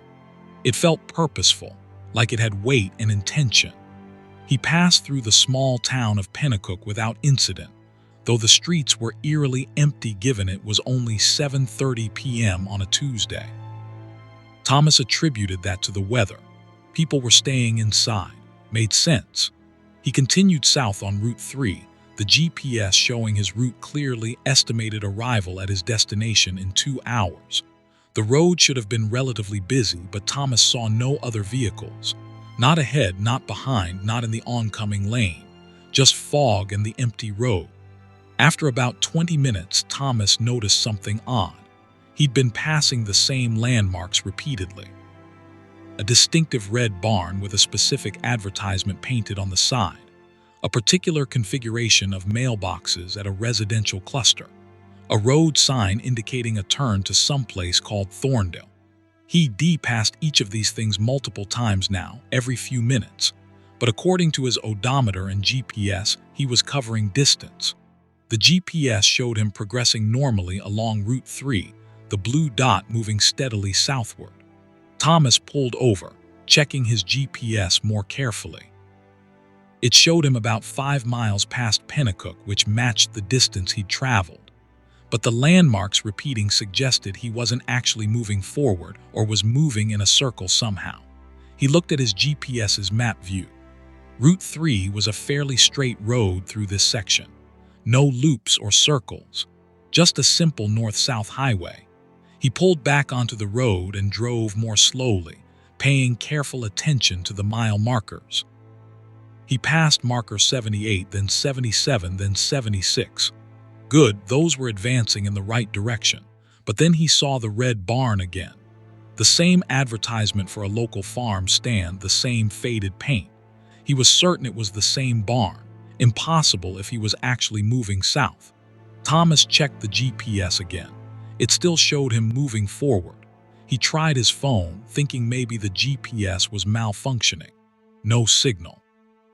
That wasn't unusual in rural New Hampshire, but combined with everything else, it increased his anxiety. He tried the CB radio. Static, no voices. He was completely isolated in this fog with no way to confirm his position except instruments that seemed to be lying to him. He drove for another hour, passing the same landmarks over and over. The red barn, the mailbox cluster, the Thorndale sign, always in the same order, spaced about 2 minutes apart.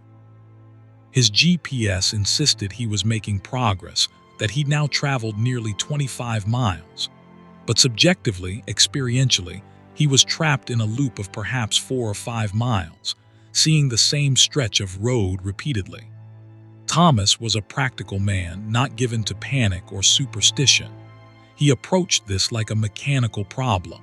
Something was wrong, either with his perception or with reality itself. If his instruments showed forward motion but his observations showed repetition, then one of those sources of information was incorrect. He decided to test it scientifically. He pulled over at the red barn, the most distinctive landmark. He grabbed a flare from his emergency kit and placed it on the road next to the barn, lighting it. The bright red flame looked unnatural in the gray fog, but it was clearly visible. He got back in his truck and drove forward, watching the odometer. After exactly 1.4 miles according to the gauge, he should see the mailbox cluster. He did, right on schedule. Another 0.8 miles, the Thorndale sign appeared. Then, after what should have been another 1.9 miles of new road, he saw the red barn approaching in his headlights, and the flare was burning next to it. The same flare he'd just placed there. He'd driven 4.1 miles according to his odometer, but he'd returned to his starting point. The GPS was either malfunctioning or measuring something that didn't correspond to his actual position in space. Thomas got out and looked at the flare, which was burning normally, about halfway consumed. He'd placed it maybe 6 minutes ago. The burn rate was correct for that time period. He wasn't experiencing time distortion, at least, just spatial impossibility. He walked around the barn looking for anything unusual. It was just a barn, old and weathered, with the farm stand advertisement painted on the side. A gravel driveway led back to a farmhouse barely visible in the fog. On impulse, Thomas walked up the driveway toward the house. Maybe someone was home, someone who could explain what was happening or at least confirm that he wasn't losing his mind. The house was dark, but that didn't necessarily mean anything. He knocked on the front door. No answer. He tried the knob. Locked. He walked around to the back, peering in windows. The interior looked abandoned, furniture covered with sheets, thick dust visible on surfaces. He returned to his truck unsettled. The flare had burned out. Thomas got back on the road and tried something different. At the Thorndale sign, he turned onto that road, departing from Route 3. Maybe the loop was specific to the main highway. The side road extended into fog, narrow and winding. Thomas followed it for about 2 miles, seeing nothing but trees and fog. Then the road ended, not at an intersection or a dead end, but simply terminating as if the pavement had been cut off. Beyond the sudden edge of asphalt was grass, and beyond that more fog. Thomas stopped at the edge, staring at the impossible termination of the road. It wasn't under construction. There were no barriers or signs. The road simply ended in the middle of nowhere. He put the truck in reverse and backed up, returning to Route 3. When he got there, he was back at the Thorndale sign, as if the side road had been a brief loop that deposited him exactly where he'd started. Fear was setting in now, real fear. Thomas had been in dangerous situations before, weather and mechanical failures and traffic incidents, but this was different. This was reality itself becoming unreliable. He was trapped in a space that didn't follow normal rules, where moving forward brought him backward, where roads ended in impossible ways, and the fog showed no signs of lifting. He tried driving north instead of south, back toward Pennacook. The same landmarks appeared in reverse order. Thorndale sign, mailbox cluster, red barn. Then the Thorndale sign again, still a loop regardless of direction. He tried accelerating, pushing the truck faster. The landmarks appeared more quickly, but the loop remained. He tried driving slowly, crawling at 10 miles per hour. The landmarks appeared at longer intervals, but the pattern was unchanged. Thomas stopped at the red barn again, now his familiar reference point in this impossible space. He'd been trapped in the fog for nearly 3 hours. His fuel gauge had barely moved, which made no sense given the distance his odometer claimed he'd traveled. He checked his trailer, making sure it was still properly attached and loaded. Everything was normal except the world outside. He sat in his cab trying to think. The fog felt like a presence now, not just weather but an entity of some kind. He could feel it pressing against the windows, feel its weight against the truck. It had intention, it had purpose. It was keeping him here deliberately. But why? What did fog want with an elderly truck driver on a routine delivery run? Thomas thought about the abandoned house, the empty roads, the complete absence of other people. Maybe this wasn't the real Route 3. Maybe the fog had transported him somewhere else, a pocket dimension or alternate reality that resembled his route but wasn't actually it. Or maybe he'd crashed somehow. In the real world, his body was in a wreck somewhere, and this was some kind of afterlife limbo. The thought was disturbing, but Thomas forced himself to consider it rationally. Did this feel like death? He felt solid, real, tired. His body ached from sitting. That seemed too mundane for an afterlife. Movement in the fog caught his attention. Something was walking alongside the road, approaching the truck. Thomas felt his pulse quicken.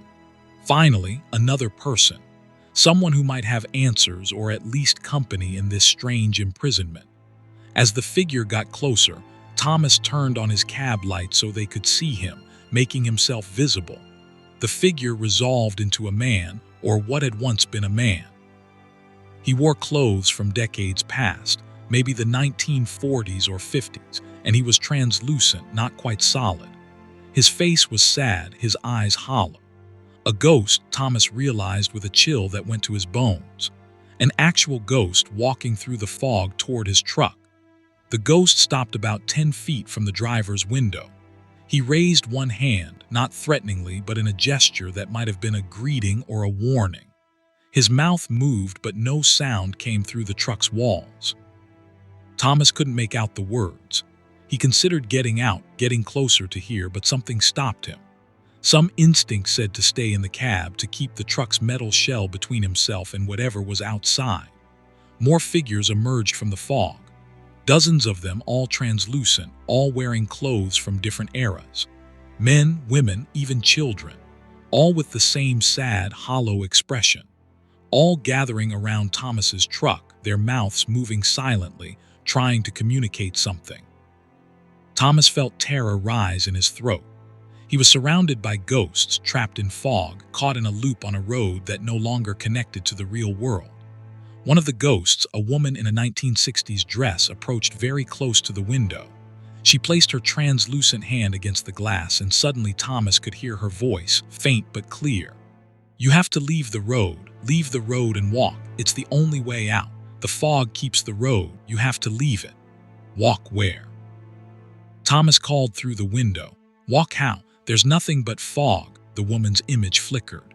"Away from the road, into the fog, through the fog. It seems impossible, but it's the only way. We stayed on the road. We thought the road was safe, but the road is the trap. Leave the road, walk into the fog, find the edge."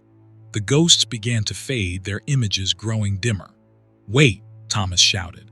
"The edge of what? How far do I walk?" But they were gone, disappeared back into the fog. Thomas alone with the woman's words echoing in his mind. "Leave the road, walk into the fog." It went against every instinct. The road was known, predictable even in its impossible loop. The fog was unknown, potentially infinite, certainly dangerous. But Thomas had been trapped in this loop for hours, and every attempt to escape by following the road had failed. Maybe the woman was right. Maybe the road itself was the prison, and escape required abandoning the familiar for the terrifying unknown. He sat in his cab, wrestling with the decision. If he left his truck and walked into the fog, he might get lost immediately, wander until exhaustion took him, die of exposure. But if he stayed on the road, he might circle forever, trapped in this limbo until he ran out of food or went insane. Thomas made his choice. He put on his heavy jacket, filled his pockets with energy bars and water bottles, grabbed his flashlight and his phone even though it had no signal. He opened the driver's door and stepped out into the fog. It was cold, much colder than it should have been. His breath misted in front of him, visible even in the fog's thickness. He locked the truck, a habit from decades of driving, though he doubted anyone would steal it here. He turned away from the road and walked directly into the fog, into the unknown. The ground was rough, grass and rocks and uneven terrain. He pushed forward, his flashlight barely penetrating the gray wall around him. After 100 steps, he looked back. He couldn't see the road anymore, couldn't see his truck, just fog in every direction.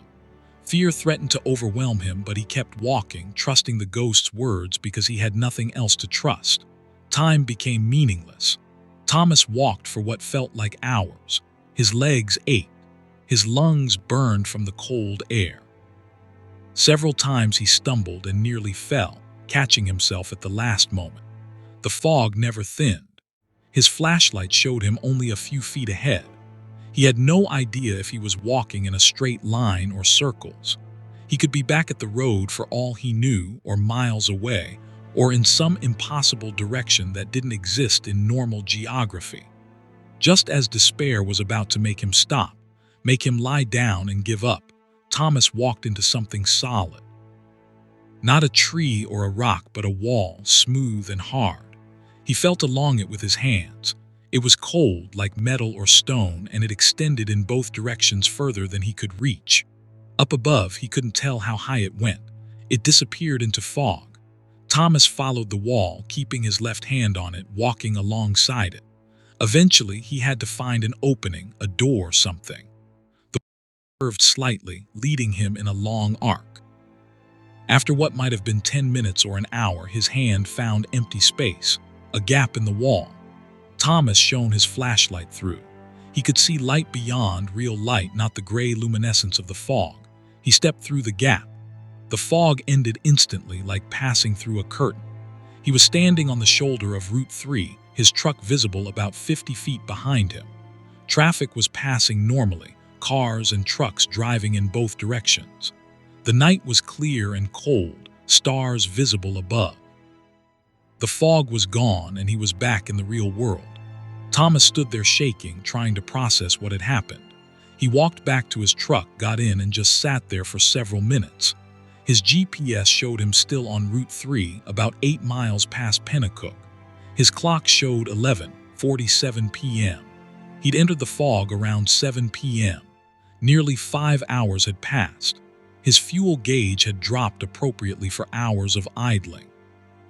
Everything was normal except the impossible experience he just lived through. He drove to his destination, made his delivery the next morning, and completed his circuit back home. He said nothing to anyone about what had happened. Who would believe him? He barely believed it himself. But he had the memory, vivid and undeniable. The looping road, the ghosts, the walk through fog, the wall and the gap, and the return to reality. Thomas retired as planned 6 months later and moved to his cabin in Vermont. He never drove Route 3 through that section of New Hampshire again. He followed the news from that area, looking for reports of missing drivers or strange phenomena. He found nothing, which somehow made it worse. If other people had experienced the same thing, at least he'd have company in his knowledge. But the absence of reports suggested he'd been specifically chosen or specifically vulnerable. He didn't know which. Sometimes, on foggy mornings at his cabin, Thomas stands at his window and watches the mist roll through the trees. He wonders if the fog he experienced was a natural phenomenon or something else, a tear in reality or a predatory entity that feeds on travelers. He wonders if the ghosts he saw were drivers who'd been trapped before him, people who'd stayed on the road too long and never found the way out. He wonders how many of them there were, how far back the phenomenon extended. Decades. Centuries. Thomas knows he'll never have answers, but he also knows he survived something that others didn't. The ghost woman had given him information that saved his life, and he's grateful for that, even as the memory of those hollow eyes and sad faces haunts his dream. He escaped the fog. He found the edge. He walked back into the world. Not everyone who enters that gray trap can say the same. Story 7. The Call. Yuki Tanaka had been driving for J.B. Hunt for 4 years, having immigrated from Japan 8 years prior. She was 31, single, and enjoyed the solitude that long-haul trucking provided. It gave her time to think, to listen to podcasts and language lessons, to process her complicated feelings about having left her home country. She specialized in West Coast routes, usually running between Los Angeles and Seattle with various stops in between. It was predictable work, which suited her temperament. In March, she picked up a load in Sacramento headed for Portland, a route she'd driven dozens of times. The cargo was agricultural equipment, properly secured and manifested. Nothing unusual about the job. She left Sacramento at 5 p.m., planning to drive through the night and arrive in Portland by early morning. The weather was perfect, clear skies and comfortable temperatures, traffic moving smoothly on Interstate 5 North. Around 9 p.m., somewhere in the remote stretch between Redding and the Oregon border, Yuki's phone rang. That was unusual. Her phone was connected to her truck's Bluetooth system, and the caller ID should have shown on her dashboard display. But the display just showed unknown. Yuki answered it using the steering wheel controls. "Hello," a woman's voice came through the speakers, heavily distorted with static but understandable. "Yuki, is this Yuki Tanaka?" The use of her name made Yuki cautious. Scammers had gotten sophisticated. "Yes, who is this?" The voice continued. "Yuki, listen carefully. You need to stop your truck right now. Get off the highway at the next exit. Stop driving immediately." Yuki felt a chill. "Who is this? How did you get this number?" The voice was urgent, almost panicked. "That doesn't matter. You're in danger. You need to stop driving now. Trust me, please." The call ended abruptly. Yuki looked at her phone's recent calls list. No record of an incoming call. Nothing. As if the conversation hadn't happened, despite the fact that she'd clearly heard a voice through her speakers. She kept driving, unsettled but not convinced. It was probably a wrong number or some kind of weird scam she hadn't encountered before. The highway stretched ahead, empty at this hour. Her headlights cut through the darkness, illuminating trees and road signs, everything normal. She pushed the incident out of her mind. 20 minutes later, her phone rang again. Same unknown caller. Yuki answered it. Listen, I don't know who you are, but stop calling. The woman's voice came through, more desperate this time. Yuki, you didn't stop. Why didn't you stop? You have to get off the highway. There's going to be an accident. You're going to die if you don't stop now. Yuki's hands tightened on the wheel. What accident? What are you talking about? The voice said. I can't explain, just trust me. Exit 714 is coming up in 2 miles. Take it, please, I'm begging you. The call ended again. Yuki checked her phone. No record of the call. She looked at her GPS. Exit 714 was indeed 2 miles ahead, a rural exit that led to small roads serving scattered farms and ranches. This was getting disturbing. Someone was watching her somehow, tracking her position, calling with threats or warnings. Yuki considered calling the police, but what would she report? Anonymous calls warning of unspecified danger. No crime had been committed. She decided to keep driving but stay alert. If something seemed genuinely dangerous, she'd react. But she wasn't going to be manipulated by some weirdo with her phone number. She passed exit 714 without stopping. The voice had said there would be an accident. Yuki scanned the road ahead looking for hazards. Nothing, just the normal empty highway. She drove for another 30 minutes. No accident, no danger, nothing unusual at all. She began to relax. It'd been a prank or a mentally unstable person who'd somehow gotten her information. Nothing to worry about. Then her phone rang a third time. Unknown caller. Yuki answered, angry now. Stop calling me or I'm reporting this to the police. The voice that came through wasn't desperate anymore. It was defeated, sad. You didn't listen. You didn't stop. It's too late now. I tried to warn you. I tried so hard. I'm sorry. I'm so sorry. Too late for what? Yuki demanded. What are you talking about? The voice said, the accident. It's happening now. You're going to die. I tried to change it, but I couldn't. I'm sorry, Yuki. I'm sorry. The call ended. Yuki looked around frantically. The road was empty. There was no other traffic, no obstacles, no signs of danger. What accident? What was this person talking about? Then she saw lights in her rearview mirror. A vehicle was approaching fast, very fast. It was swerving erratically, crossing from the left lane to the right lane and back. Drunk driver, Yuki realized, or someone on drugs. She moved to the right lane, giving them room to pass. But the vehicle didn't pass. It matched her speed, moving erratically but staying behind her. Yuki accelerated, trying to put distance between herself and the dangerous driver. The vehicle accelerated too, staying close. She could see it more clearly now. A pickup truck moving in wild swerves. It was going to hit her. She could feel it. The inevitability of it pressed down on her like a physical weight. She accelerated more, pushing her rig faster than was safe, watching the speedometer climb to 75-80.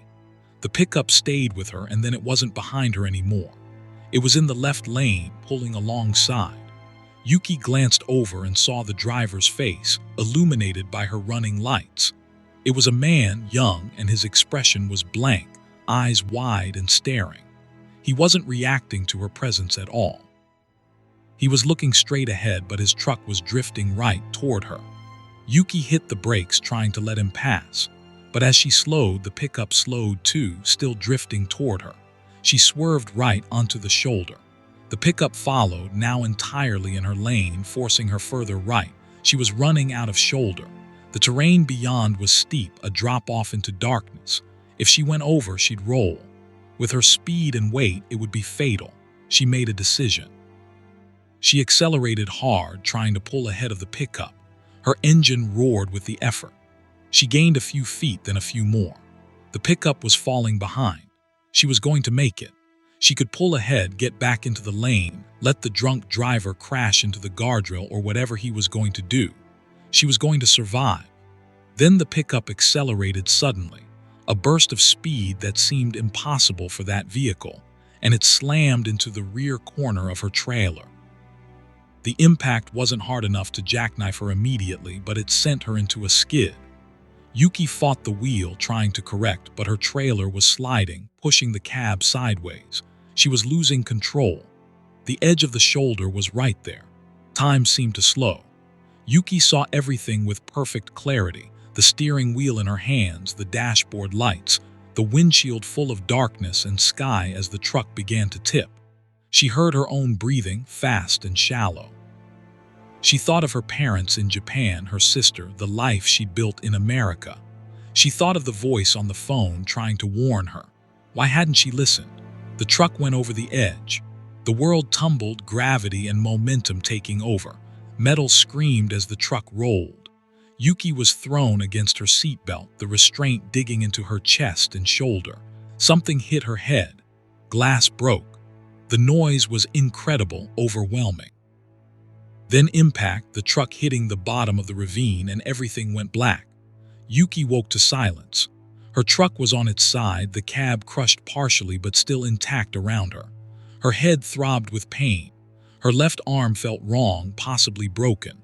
But she was alive. She could think. She fumbled for her seatbelt release, managed to click it open. She tried to move, to climb up toward the passenger side door, which was now above her. Every movement sent pain shooting through her body. She could smell fuel. That was bad. If there was a leak, fire was a risk. She had to get out. Yuki pushed through the pain, climbing awkwardly in the tilted cab. She got the passenger door open and pulled herself up and out. Cold night air hit her face. She climbed down the side of her overturned truck and collapsed on the ground, breathing hard. She was at the bottom of a ravine, maybe 20 feet below the highway. Her truck was destroyed, the trailer separated from the cab, cargo scattered across the hillside. But she was alive. She pulled out her phone. The screen was cracked but still functional. No signal, of course. She was in a dead zone. She'd have to climb back up to the highway, try to flag down help. As she started climbing, using trees and rocks for support, her broken phone rang. Unknown caller. Yuki stared at it. No signal, but an incoming call. That was impossible. She answered it anyway. The woman's voice came through, clear this time, no static. "Yuki, are you okay? Did you survive?" "Who are you?" Yuki asked, her voice weak. "How are you calling me? How did you know?" The voice said. "It doesn't matter how. What matters is you're alive. You survived. That means something. Maybe it means I can change things after all." Yuki leaned against a tree, her head spinning. "Change what? What are you talking about?" "The accident," the voice said. "I died in that accident, 3 weeks from now on this road. Drunk driver hit my truck. I went over the edge. I died instantly, but something happened after. I don't understand it. I became unstuck somehow. I could see different times, different possibilities. I saw you about to make the same drive, have the same accident. Different driver, different night, but the same curve, the same outcome. I tried to call you. I tried to warn you." Yuki's mind couldn't process this. "You're saying you're dead. You're calling me from the future," the voice said. "Or the past. Or somewhere outside of time. I don't know. I only know that I saw what was going to happen to you and I tried to stop it. You didn't listen to my first warnings, but you survived anyway. Maybe that changes things. Maybe I saved you by making you more alert, more ready to react. I don't know." "This doesn't make sense," Yuki said, though part of her believed every word. The impossible phone calls, the absence of call records, the specific knowledge of her route. "If you're dead, how are you talking to me?" Voice said, "I think I'm between. Not alive, but not gone. Trapped in the moments around my death, reaching out to people who might experience the same fate. You're not the first I've tried to warn, but you're the first who survived. That gives me hope. Maybe my death wasn't meaningless. Maybe I can save others." Yuki heard sirens in the distance. Someone must have seen her go over the edge, called 911. Help was coming. She said, "What's your name? Tell me who you are." The voice said, "Sarah. Sarah Chen. I was 36. I had a daughter. Her name is Emma. She's 7 now. She's 8 when I die. Will die. Would have died. Time is complicated for me." "Sarah," Yuki repeated. "Thank you. You tried to warn me. Even though I didn't listen at first, you tried." Sarah's voice was fading now, breaking up. "Take care of yourself, Yuki. Drive safe. And remember, sometimes the warnings we receive come from impossible places. That doesn't make them less real. That doesn't mean we shouldn't listen." The call ended. Yuki reached the highway just as an ambulance arrived. She was taken to the hospital, treated for a broken arm, lacerations, and a concussion. She was released 2 days later. The police report indicated a drunk driver had been involved, though the pickup had fled the scene and was never found. Yuki was cited for driving too fast for conditions, but no criminal charges were filed. Her truck was totaled. Her cargo was a loss, but she was alive. When she recovered, Yuki tried to research Sarah Chen. She found an obituary from 3 weeks in the future, dated April 7th. Sarah Chen, age 36, killed in a single-vehicle accident on Interstate 5 in Northern California. Survived by her daughter Emma and her husband Michael. Memorial service information provided. Yuki stared at the date. April 7th was 3 weeks away. Sarah's death hadn't happened yet, but Yuki had received calls from her, warnings from a future ghost. Yuki made a decision. She looked up Michael Chen in the area near where Sarah's accident was supposed to occur. She found a phone number. She called. A man answered. "Hello," Yuki said. "Mr. Chen, my name is Yuki Tanaka. I know this will sound insane, but I need to talk to you about your wife Sarah. She's a truck driver, right?" "Yes," Michael said cautiously. "Why?" Yuki took a breath. "I think she's in danger. I think she's going to have an accident on April 7th on Interstate 5. I know how this sounds, but please listen to me. Don't let her drive that night. Keep her home, make up any excuse, but don't let her take that run." There was silence on the other end. Then Michael said, "Who is this? How do you know about April 7th? Yuki said, "I can't explain, but I'm a truck driver too. I just survived an accident that I was warned about in ways I can't explain. Your wife is going to try to warn me from the future. That means she dies on April 7th unless something changes. Please, just keep her home. Please." Michael hung up. Yuki didn't know if he believed her. She'd done all she could. She spent the next 3 weeks recovering and wondering. On April 7th, she searched news sites obsessively, looking for reports of accidents on I-5. Nothing. April 8th, nothing. A week passed. No obituary for Sarah Chen appeared. Yuki didn't know what that meant. Had Sarah not died? Had the timeline changed? Or had the obituary Yuki seen been from some alternate future that no longer existed? 2 weeks after April 7th, Yuki received a letter, no return address. Inside was a handwritten note. "You called me. You warned me. I told Michael I was sick and couldn't drive that night. He insisted I stay home. I don't know what would have happened if I'd gone. But I'm here with my daughter and I have you to thank. I don't know how you knew. I don't know how any of this works, but thank you, Sarah Chen." Yuki kept that letter. She didn't return to truck driving immediately, taking time to heal both physically and psychologically. When she did return, she drove differently, more carefully, more aware. And she paid attention to warnings, no matter how strange or impossible they seemed. Because she'd learned that reality was stranger than she'd imagined. That time could fold back on itself, that the dead or the dying could reach out across impossible distances to save the living. She never received another call from Sarah. The timeline had changed, apparently. Sarah lived, which meant there was no ghost trapped in the moments of death, no entity reaching backward to prevent its own fate. Yuki had saved Sarah by believing an impossible story, and Sarah had saved Yuki by calling from a future that no longer existed. They de-saved each other across time, two truck drivers who'd never met but who'd changed each other's lives fundamentally. Sometimes Yuki wonders about the nature of what happened. Was it supernatural? Quantum mechanics gone weird? A glitch in the fabric of causality? She doesn't know. She's not sure it matters. What matters is that she and Sarah are both alive, both driving, both more aware of how fragile life is and how mysterious the universe can be. They exchanged phone numbers through subsequent letters and they check in with each other occasionally. Neither talks about what happened. There's no need. They both know. They both remember the impossible calls, the warnings that shouldn't have been possible, the deaths that were prevented through means that defy explanation. And Yuki drives with her phone on now, always, even in dead zones. Because if there's another call, another warning from an impossible source, she'll listen this time. She learned that lesson. The universe is larger than we know, and sometimes the only thing standing between life and death is a phone call from someone who shouldn't be able to call, warning of a future that hasn't happened yet but is bearing down on us like headlights in the darkness. And when those warnings come, the only sane response is to listen, no matter how impossible they seem. Story 8. The Delivery.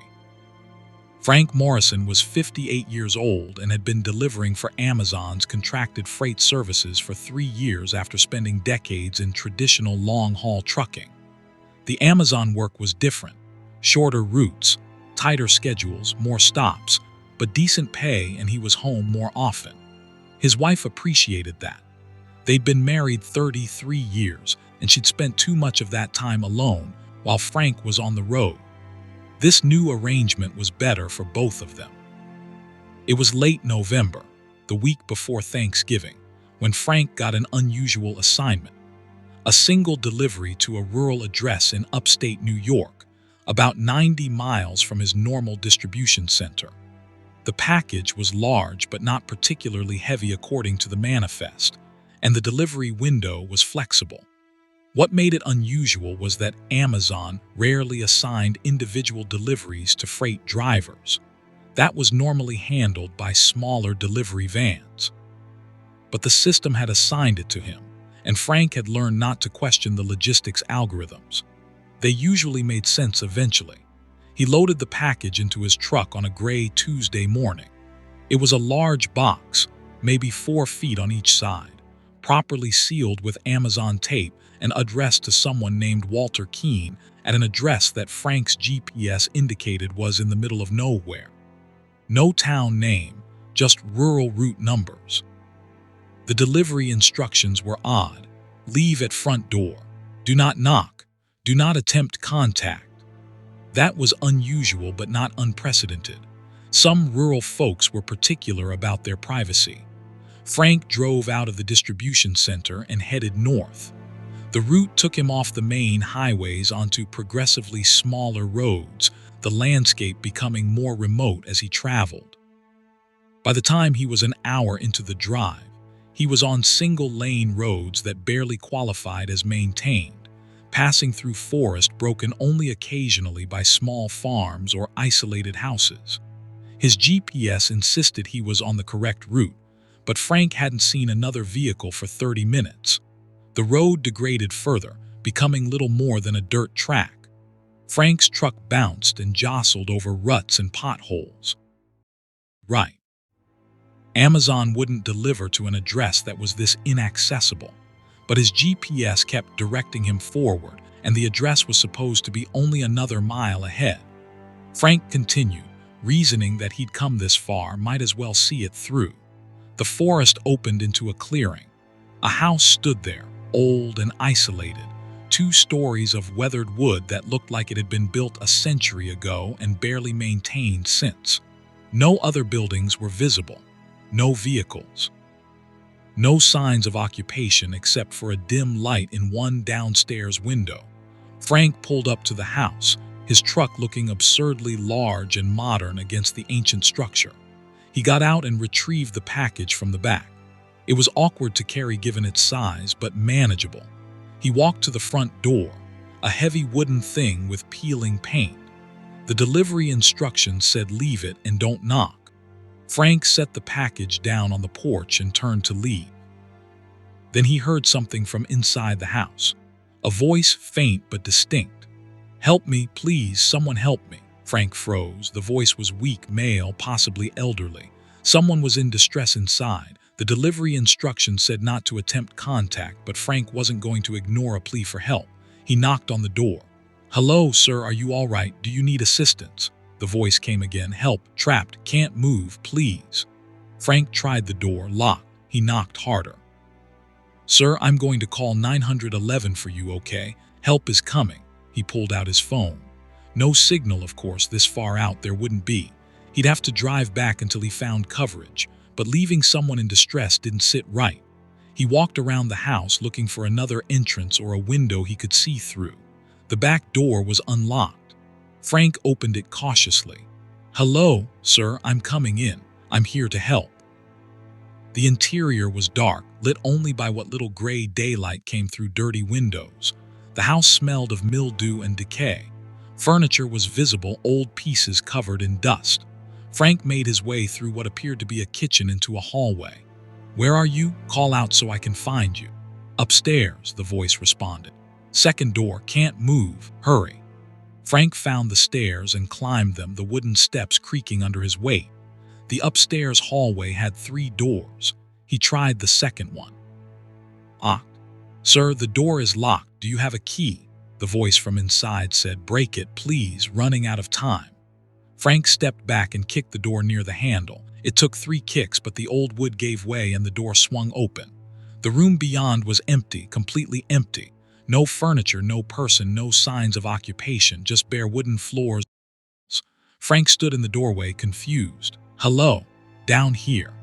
The voice was coming from below, from underneath the floorboards. Frank knelt and examined the floor more carefully.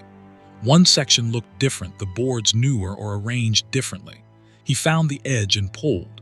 It lifted easily, revealing a space below, a crawl space or gap between floors.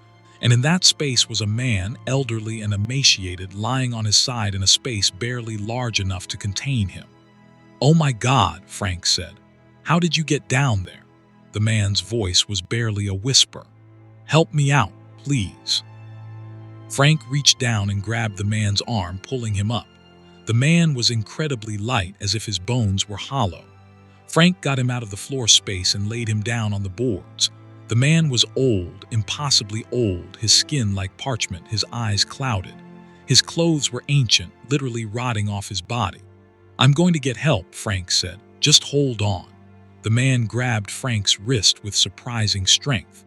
"No, too late for help. Need you to listen. Need you to understand." His grip was cold, lifeless. Frank tried to pull away but couldn't. "Understand what? What happened to you?" the man said. "I'm Walter Keene. This is my house. Was my house. I died here 70 years ago. I died here and I've been trapped here in the walls, in the spaces between, trapped by what's in that box you brought." Frank felt ice form in his stomach. What are you talking about? What's in the box?" "Open it," Walter said. "You have to open it. That's why you're here. That's why I could call to you. The delivery brought you, but opening it will free me. You have to open the box." His grip loosened and his arm fell away. His body began to change, to decay rapidly, flesh turning to dust, bones becoming brittle. In seconds, there was nothing left but a skeleton, then bones, then dust. Frank scrambled backward, his mind refusing to accept what he was seeing. He ran from the room, down the stairs, out of the house. The package was still on the porch where he'd left it. Frank stared at it, his heart hammering. Every instinct said to get in his truck and drive away, leave this cursed place and never come back. But Walter's words echoed in his mind. Opening the box would free him.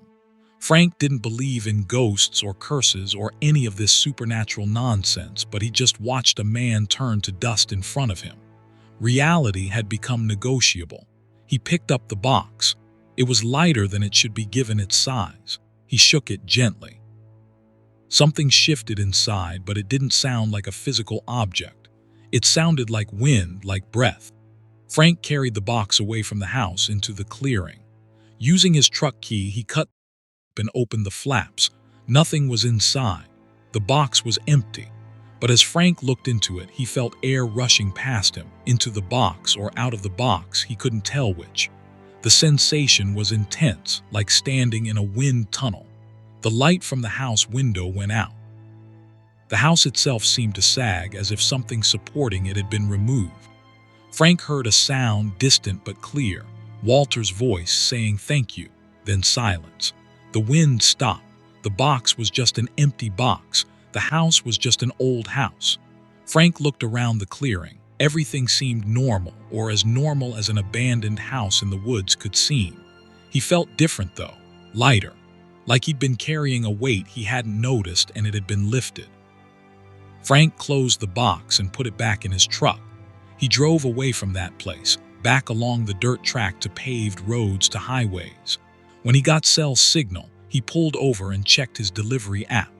The delivery to Walter Keene was marked as completed, but when he looked at the details, the address was listed as a cemetery in a town he'd driven through on the way to the house. The package was marked as Memorial Delivery Cremated Remains. Frank felt the world tilt. He'd delivered cremated remains, but the box had been empty, or had it? Had there been ashes in there that were released when he opened it? Had he just scattered Walter Keene's remains at the location of his death? But who had arranged the delivery? Who had put Walter's remains in an Amazon box and scheduled it for delivery 70 years after his death? Frank tried to research Walter Keene when he got home. He found an obituary from 1949. Walter Keene, age 54, died at his residence in rural upstate New York. Cause of death undetermined. No surviving family. Estate unresolved. The description matched everything Frank had experienced. Walter had died in that house 70 years ago, and somehow, through means Frank couldn't understand, he'd been trapped there until someone brought his remains back and released them. But that didn't explain the Amazon delivery. Frank checked with his distribution center. They had no record of a delivery to that address. The package he'd delivered didn't exist in their system. When Frank checked his truck, the box was gone. He'd brought it back with him. He was certain of that, but it wasn't in the truck anymore. It had disappeared as completely as Walter's body had turned to dust. Frank tried to return to the location. He followed his GPS to the coordinates where the house should have been. He drove the same route, onto progressively smaller roads until he reached what should have been the leading to the clearing. But the track was gone. There was no turnoff, no indication that a road had ever existed there, just unbroken forest. Frank drove up and down the main road for an hour looking for the turn. It didn't exist. The house didn't exist. Or it existed somewhere he could no longer access. He gave up eventually and drove home. He didn't tell his wife what had happened. How could he explain it?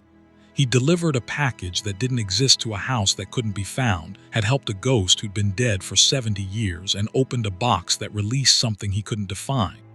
It sounded like insanity. Maybe it was. Maybe he'd had some kind of breakdown, a hallucination brought on by stress or a medical condition. He scheduled a doctor's appointment, got a full physical. Everything was normal. He was healthy for his age. But Frank knew what he'd experienced was real. The memory didn't fade like dreams or hallucinations. It stayed vivid and clear. He'd been chosen somehow to complete a delivery that transcended normal reality. Walter Keene had been trapped by his own death, and Frank had freed him.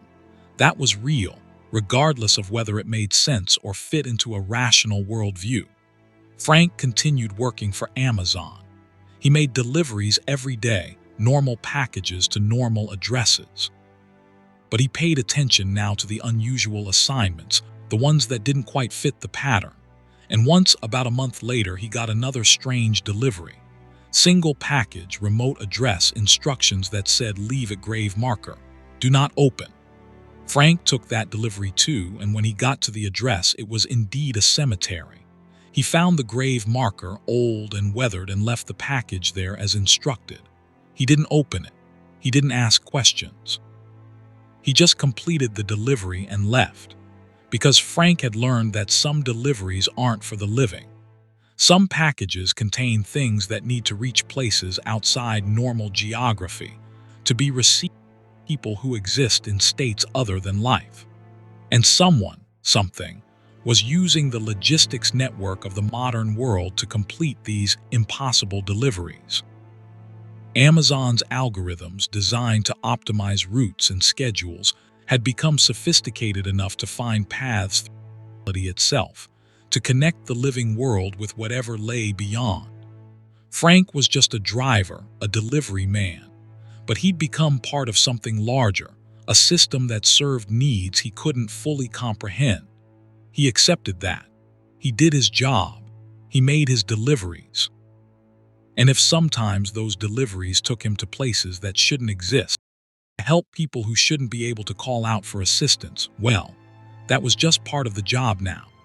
The universe was stranger than he'd thought. Death wasn't as final as he'd believed.